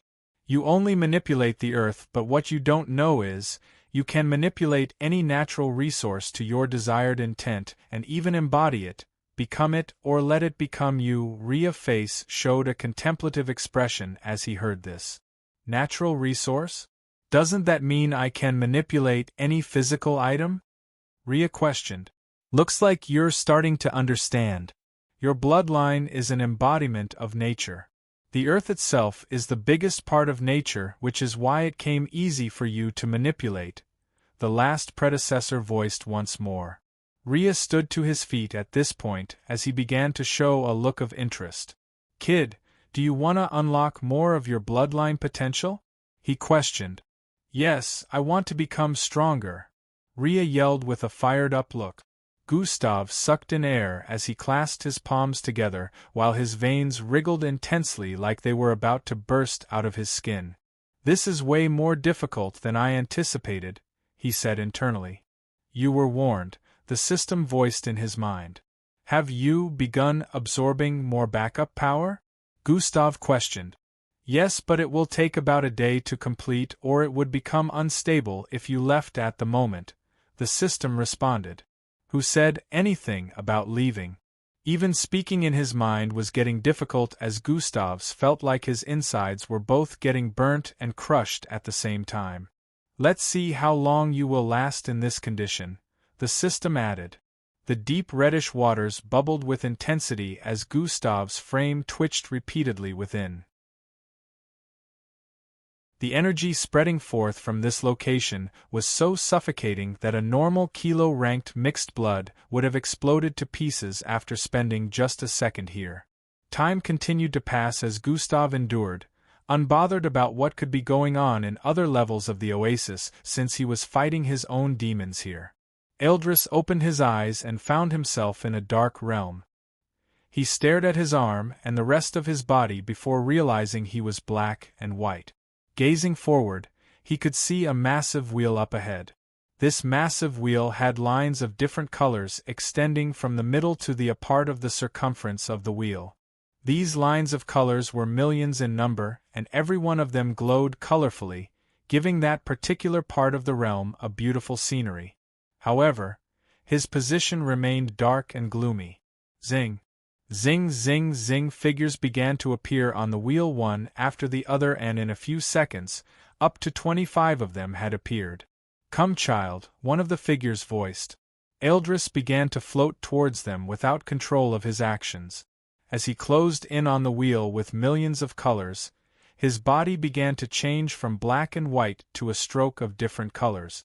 Looking closely, these were the same number of colors that would appear in Eldris' eyes whenever he opened them. "Looks like I still have a lot more to unlock," Eldris said internally. Timmy opened his eyes and found himself in a dimension of red. The first thing that caught his attention wasn't the figures in red glowing armor lined up, but something else. "What are you doing here?" he voiced with a tone of confusion. "I was about to ask you the same thing," a greenish-scaled female figure replied him. "Huh? We aren't even holding each other, so I don't understand how this happened," Temmie voiced out once more. "Maybe we should ask them," Glade responded while turning to look up ahead. "Descendants, you have both awakened our bloodlines in the same age," the first red-armored figure ahead voiced out. "What?" both of them exclaimed at the same time. "We have different abilities," Timmy stated. "I create weapons and structures I can easily control out of my energy," Glade voiced out. "And I can speed up the time of anything I lay my hands on or increase my speed using my energy," Timmy voiced out as well. Do you two not realize how the red energy covers both your beings while activating your abilities? Pa-N, Dan, 0v1. C0m, the speed is shared as well. You with the black hair, have you not created a weapon from your energy before? You with the tail, you have absorbed someone else's energy before, haven't you? Both of them were starting to realize that they truly had similarities with their bloodlines despite the differences. Do not purchase privilege tiers till 15th of February. All chapter errors will be rectified by then.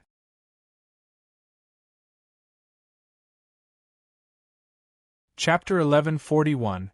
Both of you have the same bloodline, however, the abilities you have unlocked are two different sides of a coin, the first figure stated. "Does that mean we can both use each other's ability?" Timmy questioned. "Yes and no," the first predecessor replied. "Why yes and no?" Glade asked. "As long as you are within close proximity of each other, the other will never be able to unlock the full potential of the bloodline," he explained. "Why is this so?" Timmy asked. "Because only one person was meant to possess the bloodline in a generation," the predecessor replied. "That is unfair. We didn't ask to be born with the same bloodline." Timmy squeezed his fist with a look of disapproval. "Life is unfair, kid. You just have to deal with it," the predecessor voiced out. "P&D N-1. Co-M-TCH. While you two may not be able to unlock the complete abilities of the bloodline, you can each unlock separate ones and become far more powerful than you already are," the predecessor disclosed. Are you saying this unfortunate revelation won't hinder us from becoming powerful enough to stand at the peak of Earth?" Glade inquired. "Peak of Earth?" Timmy turned to glance at her with a slight look of suspiciousness. "You each just need to unlock half of the abilities contained in this bloodline to become very powerful entities," the predecessor replied. "We shall reveal to you what you need to know about your bloodline. What the 10 fingers are actually fingers from an ancient mixed breed with destructive abilities?" Yonda questioned with a surprising look. "H&M, you must be wondering how you got my bloodline, kid." The figure standing in front of him was a massive creature. This creature looked like a fox but had silver-colored furs with 14 limbs. Behind the creature was a line-up of multiple other creatures with similar looks. By the sides were human-looking beings. Are you saying, they did the Yonda stuttered as he spoke. Yes, exactly what you are thinking, the creature replied. Asterisk cough cough asterisk scumbags, Yonda voiced in response. Anyways, now you understand that it isn't 10 fingers but 56. You have only unlocked 10 fingers, the creature stated. I see. There is more you have to know, it is happening. Endrick voiced internally. This is truly marvelous. You have only spent a day in the 5th level, Husarius responded with a fascinating tone. But 4 days have gone by since we arrived at the oasis already, Endrick added. Still, 1 day in the 5th level is truly miraculous, Husarius stated. Endrick went on to focus as he could feel a gushing outpour of energy from all his bloodline channels within. HNNNGGH. He groaned slightly as rings of telekinetic energy began to form around him. Space also began to twist and turn within the oasis, causing the water to be seriously disturbed. Restrict it now. Endrick yelled internally as he felt his energy sour. His forehead glowed as a green dot appeared on it.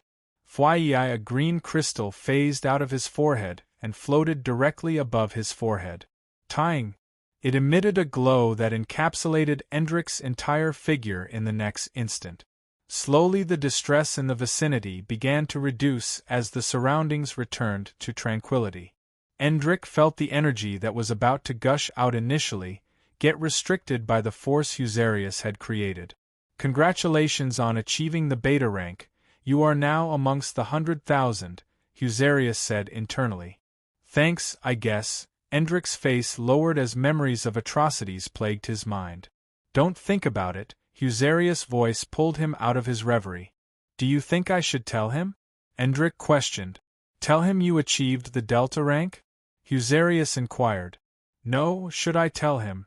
I slaughtered millions? Endrick voiced internally. You did it to change the path of fate. You did it to save him from future suffering, and you potentially did it to save the Earth too, Husarius listed. Please visit Panda and 0ve1. Stop making it look like I performed a noble act. Endrick's face turned dark as he looked upwards. You did.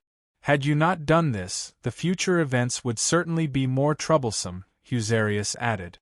I should keep this to myself. I don't want him to bear any more load. He has suffered enough. I just want him to be happy, Endrick replied. That is a good choice. You made a difficult but sacrificial call. You will have to carry this guilt for the rest of your days, and you shall perform even more sacrificial actions in the future, Husarius stated. This is what it means to be a time candidate, Husarius added. In a flash another day had gone by. During the last 1 day no one else had left the oasis besides Endrick. Endrick sat on a grassy patch few feet away from the first level of the oasis. He seemed to be in a meditative state as the vicinity remained quiet. After a while, he opened his eyes. Doesn't look like they will be done any time soon, he muttered. Do you want to join them?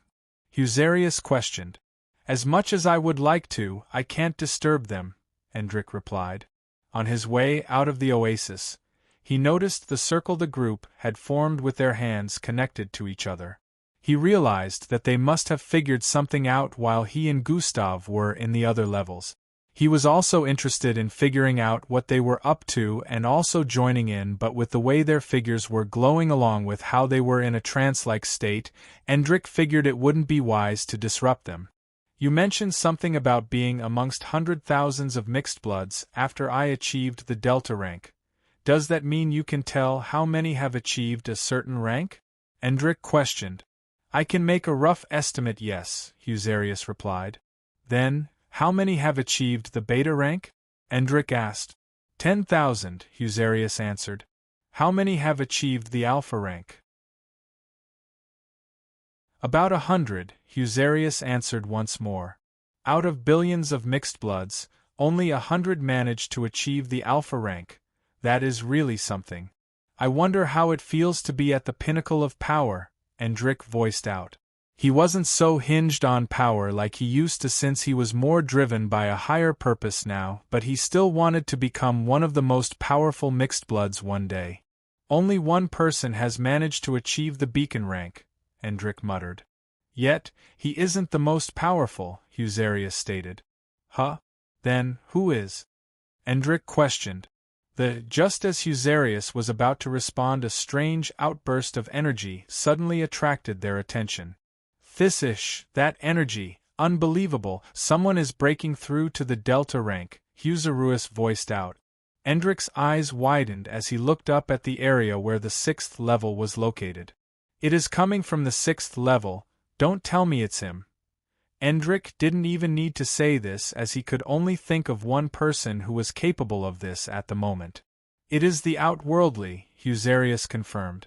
Endrick's face was filled with even more astonishment as a torrent of energy that stirred up strong winds burst forth from the ascending oasis. Gbbbblllbbll, the grassy grounds began to quake as the energy caused a change in the weather. How is he on the 6th level? Endrick voiced out. The 6th level can only be endured by bet-ranked mixed bloods. The outworldly is truly a monster, Husarius added. They could understand his current speed, but they were still astonished by how he managed to endure the pressure of the 6th level. Is the oasis negating some of the effects of breaking through to the Delta rank? Endrick questioned as he expected worse. That is indeed the case. The surroundings would get destroyed if it doesn't, Husarius responded. The last time Gustav broke through to the Kilo rank, he nearly evaporated an entire river, so it was sure that something worse would occur this time, but fortunately, the oasis was reducing the effect.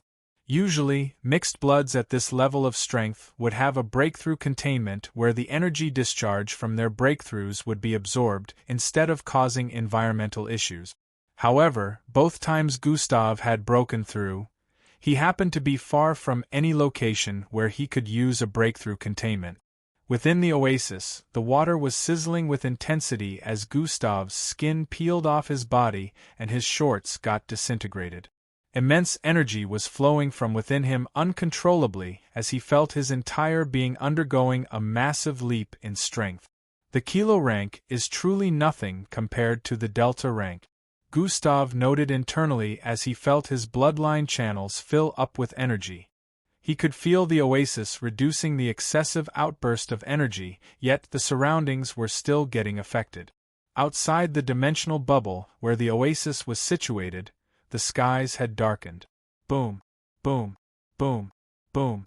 Explosions rang out as a powerful pressure descended upon the mountains and sands that surrounded the environment.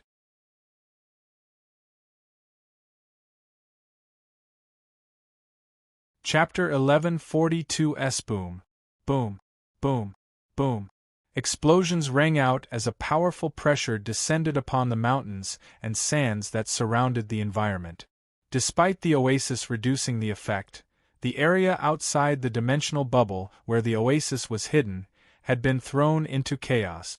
Some of the mountains were blasted into small chunks and massive holes had appeared in sands around the vicinity. The MBO officers and other private guards in the vicinity activated a combined barrier from their bloodline energies as the energy from Gustav's breakthrough affected the area. The occasional tremble could still be felt after the barrier was set up, but fortunately, the surroundings had stopped getting destroyed. "Isn't this too much?" one of the MBO officers said to their fellow officer. "Who knows which one of those monstrous kids is leveling up now," the officer replied. "The effect still has a wide range even though the oasis limits such an occurrence." The other officer had a look of astonishment as he voiced out. A couple of minutes later, the energy within Gustav began to calm. His initial hardened expression slowly returned to softness as his energy stabilized. "You will have to contain your strength from now on," the system voiced in his mind. "I know," Gustav replied while slowly opening his eyes. Gustav slowly raised his fist while staring at it. He could somewhat guess what a casual swing of his fist could do now.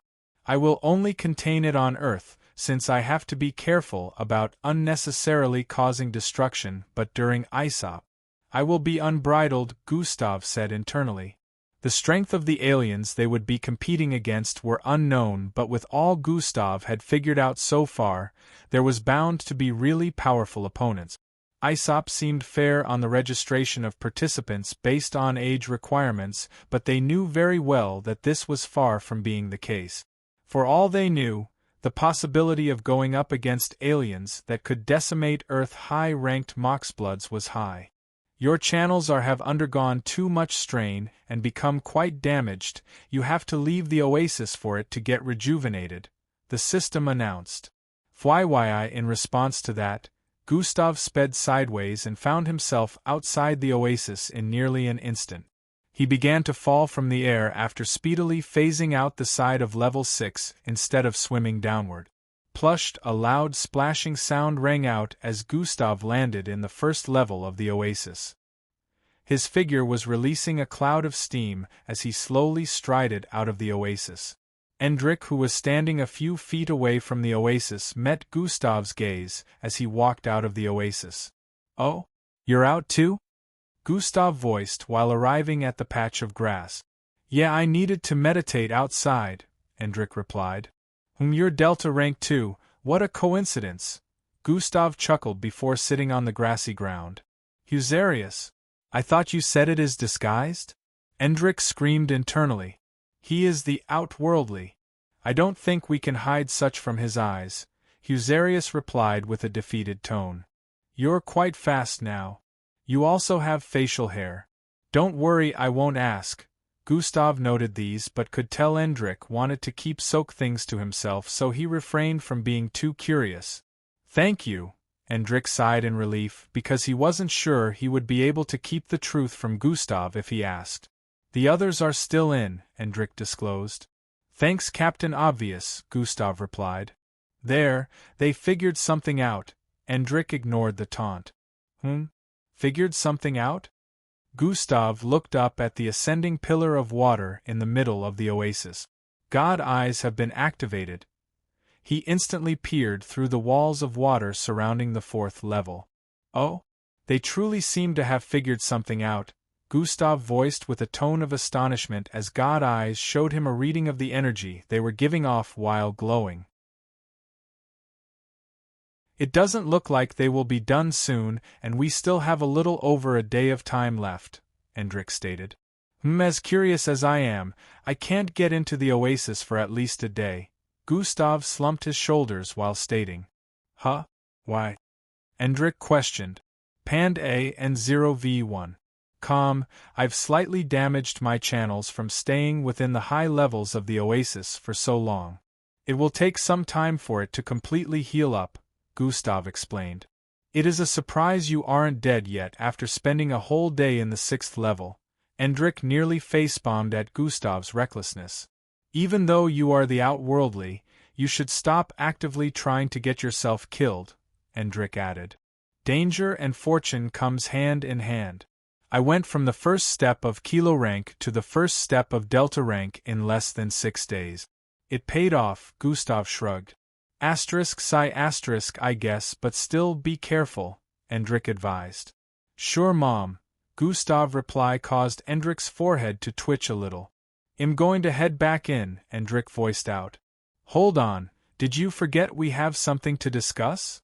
Gustav voiced in response. "Huh?" Endrik stared at him with a suspicious look upon hearing this. "Please visit Panda and 0v1. Co." And minutes later Gustav and Endrik were deeply engaged in a conversation. "So it appeared already, Endrik voiced with a contemplative expression. "I already knew, but I was waiting for the right time to inform you," Husarius voiced was heard as he phased out of Endrik's forehead. "The talking crystal," Gustav stated. Husarius corrected. "Talking crystal sounds better," Gustav replied. Husarius. "Anyways, do you know what it was?" Gustav questioned. "It is one of the 5 premonitions of universal disaster," Endrik stated with a serious tone. Gustav was about to say he was aware until Endrik added the second sentence. Premonitions of universal disaster. The system didn't mention it, Gustav replied with a contemplative expression. I can only give you limited information as well, but I can say we are getting close to the endgame, Hendrik voiced out. What endgame and how close? Gustav questioned. A few years. Maybe 3, maybe 2, but we don't have much time, Hendrik replied. What exactly is that eye that appeared? Gustav questioned. Can I tell him? Hendrik asked Husarius. You can't tell him much, just a little, Husarius replied. You idiots, are you trying to ruin everything? The system suddenly materialized in holographic form, just before Hendrik could say anything. You again, Husarius' tone depicted he wasn't fond of the system. Keep quiet, you wannabe. The system red dress fluttered as its female face showed an expression of disgust.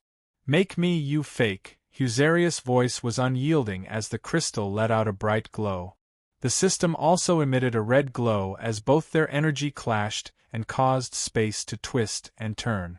Enough, Gustav voiced out before emitting his cosmic superior energy. Both energies were like babies before his and slowly faded away. System, get back in, Gustav stated with a solemn look. I cannot have them ruin things by revealing things to you earlier than intended, the system voiced in response. We are not restricted like you fake, Husarius stated. It will, Hendrik interrupted before the system could complete a sentence. Husarius can stop the cause and effect to a certain extent, so a bit of revelation is allowed. This wannabe. I embody wisdom and can see into the paths of the fates. This much revelation will not have a cause and effect, Husarius assured. The system pouted in response and decided to keep quiet. Hendrik, tell me, what is it? Gustav turned to stare at Hendrik once more. That I belong to one of the ancient executioners. Hendrik finally spilled the beans. One of the ancient executioners? So there are more, eh? Gustav muttered. Hendrik nodded in response. What is their aim? And where do they come from? Gustav questioned.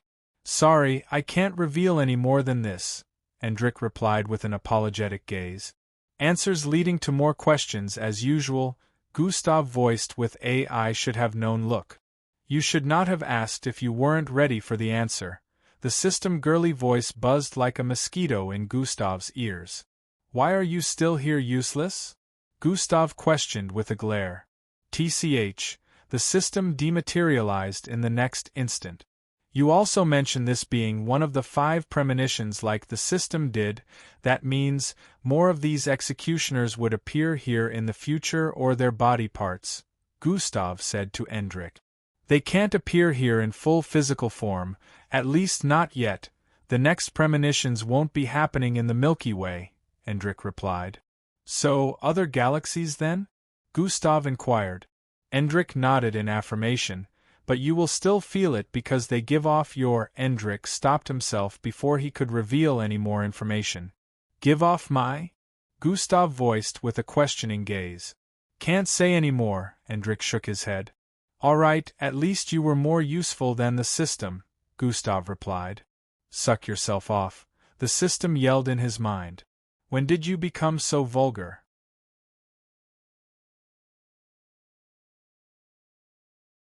Chapter 1143, Suck Yourself Off, the system yelled in his mind. When did you become so vulgar? Gustav teased internally.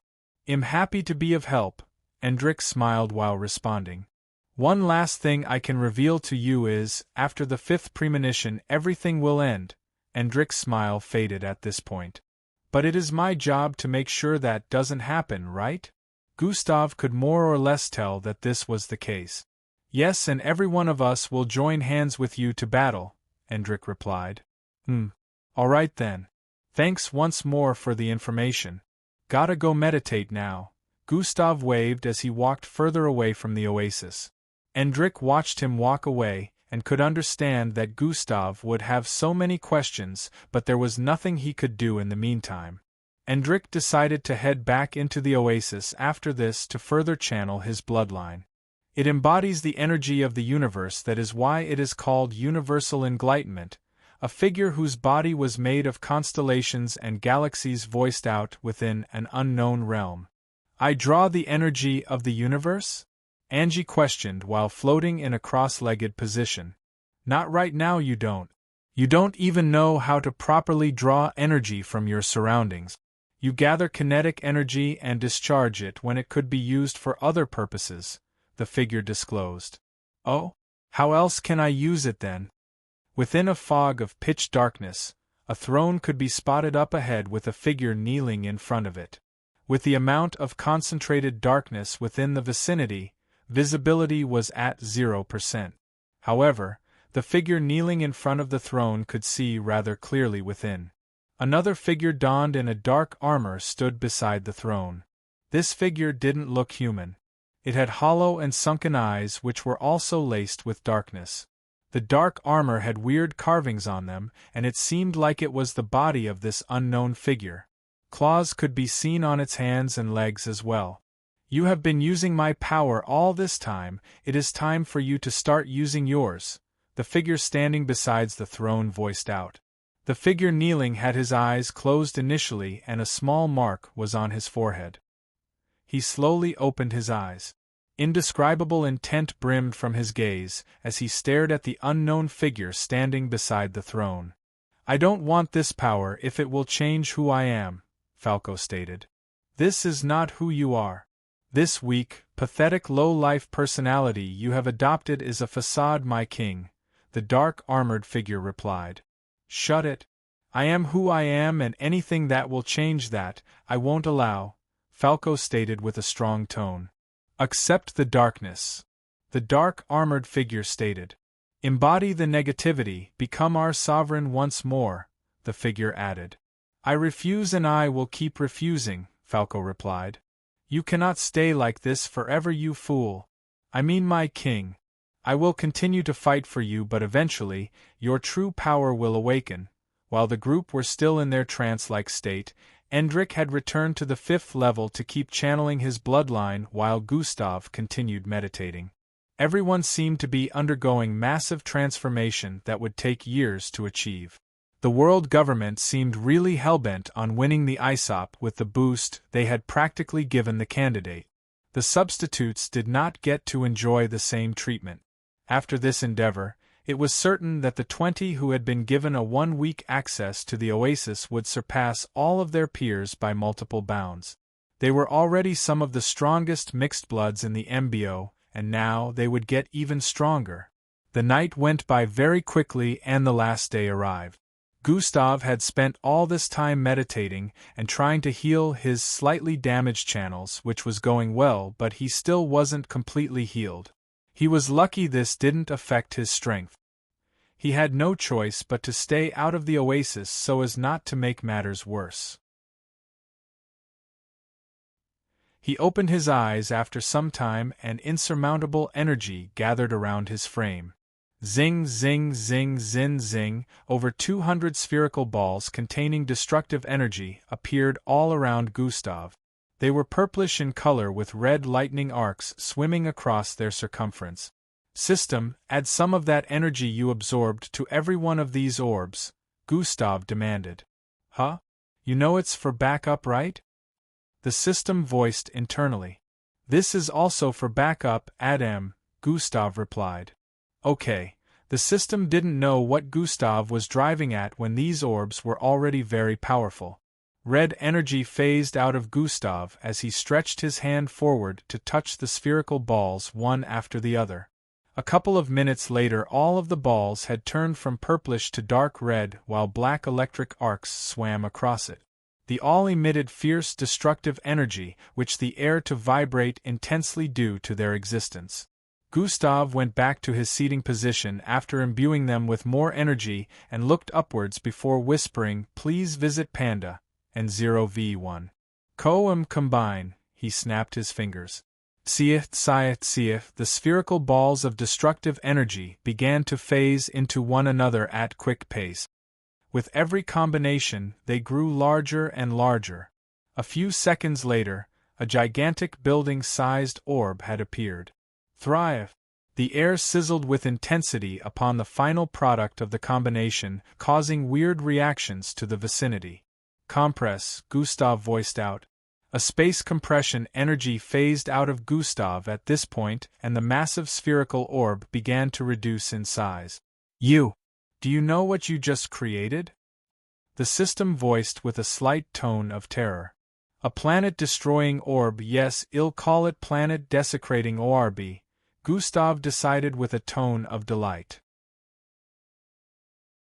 You are crazy, that thing can destroy a planet almost twice the size of Earth, the system yelled. Exactly why I call it backup, Gustav replied. Now let's make more, Gustav added. Did this idiot even hear what I just said? Hours upon hours passed and Gustav spent half the day creating more planet-desecrating orbs. He didn't stop even after creating more than 10 of them. This couldn't be called a backup anymore. It was more like a backup that had multiple other backups. The system could only hope there wouldn't come a time where he had to use this, because whoever would trigger the activation of such an attack would have an empty graveyard. It was already evening time at this point and the others began to open their eyes. When only 4 of them got out of the trance-like state, but the 4 had to remain in place with their hands locked, so as not to disturb the others, who might still be undergoing transformation from the predecessor's connection. After about 30 minutes, everyone had opened their eyes. They began to swim out at this point with delighted expressions. It was obvious that they had transformed a lot from this encounter, and they couldn't wait to test out the new abilities they had unlocked. Fwye. Upon swimming out of the oasis one after the other, they were met with a powerful pressure. What in the world is that? They all looked up with expressions of disbelief. In the distance, a large floating spherical ball could be sighted. It was as massive as a floating building and it emitted such destructiveness that they could feel they would get obliterated if it was to get activated. What is going on? Timmy and Glade, who had come out of the oasis last, voiced with looks of concern. It's Gustav, Angie stated. It is always him. That monster has increased in strength again? They headed forward as they spotted a person in the distance amidst the mist. This massive spherical ball had stirred up. Streak of black destructive electric arcs were swimming across the ball. One shot out unexpectedly in Angie's direction. Everyone had expected that with Angie's speed, she would easily swerve out of the way, but to their surprise, Thirish, the lightning streak arrived before her, and suddenly made a spin around her figure before disappearing. Sniff! Angie breathed in intensely as her figure lit up for a bit before she turned around. Achoo! Boom! Angie suddenly sneeze caused the first level of oasis up ahead to blast upwards as the surroundings vibrated intensely.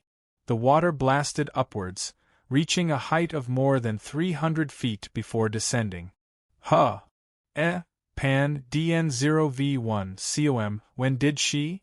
Everyone had looks of surprise on their faces after witnessing what just happened. Compress! A familiar voice was heard from within the mist in the next instant. Zizian, the massive spherical ball, shrieked quickly before their very eyes and disappeared. Everyone's attention was drawn from Angie towards the person responsible for the creation of the spherical ball. You're tuning in to the Phoenix Knights YouTube channel. Don't forget to subscribe and join us on this journey to catch the most captivating stories.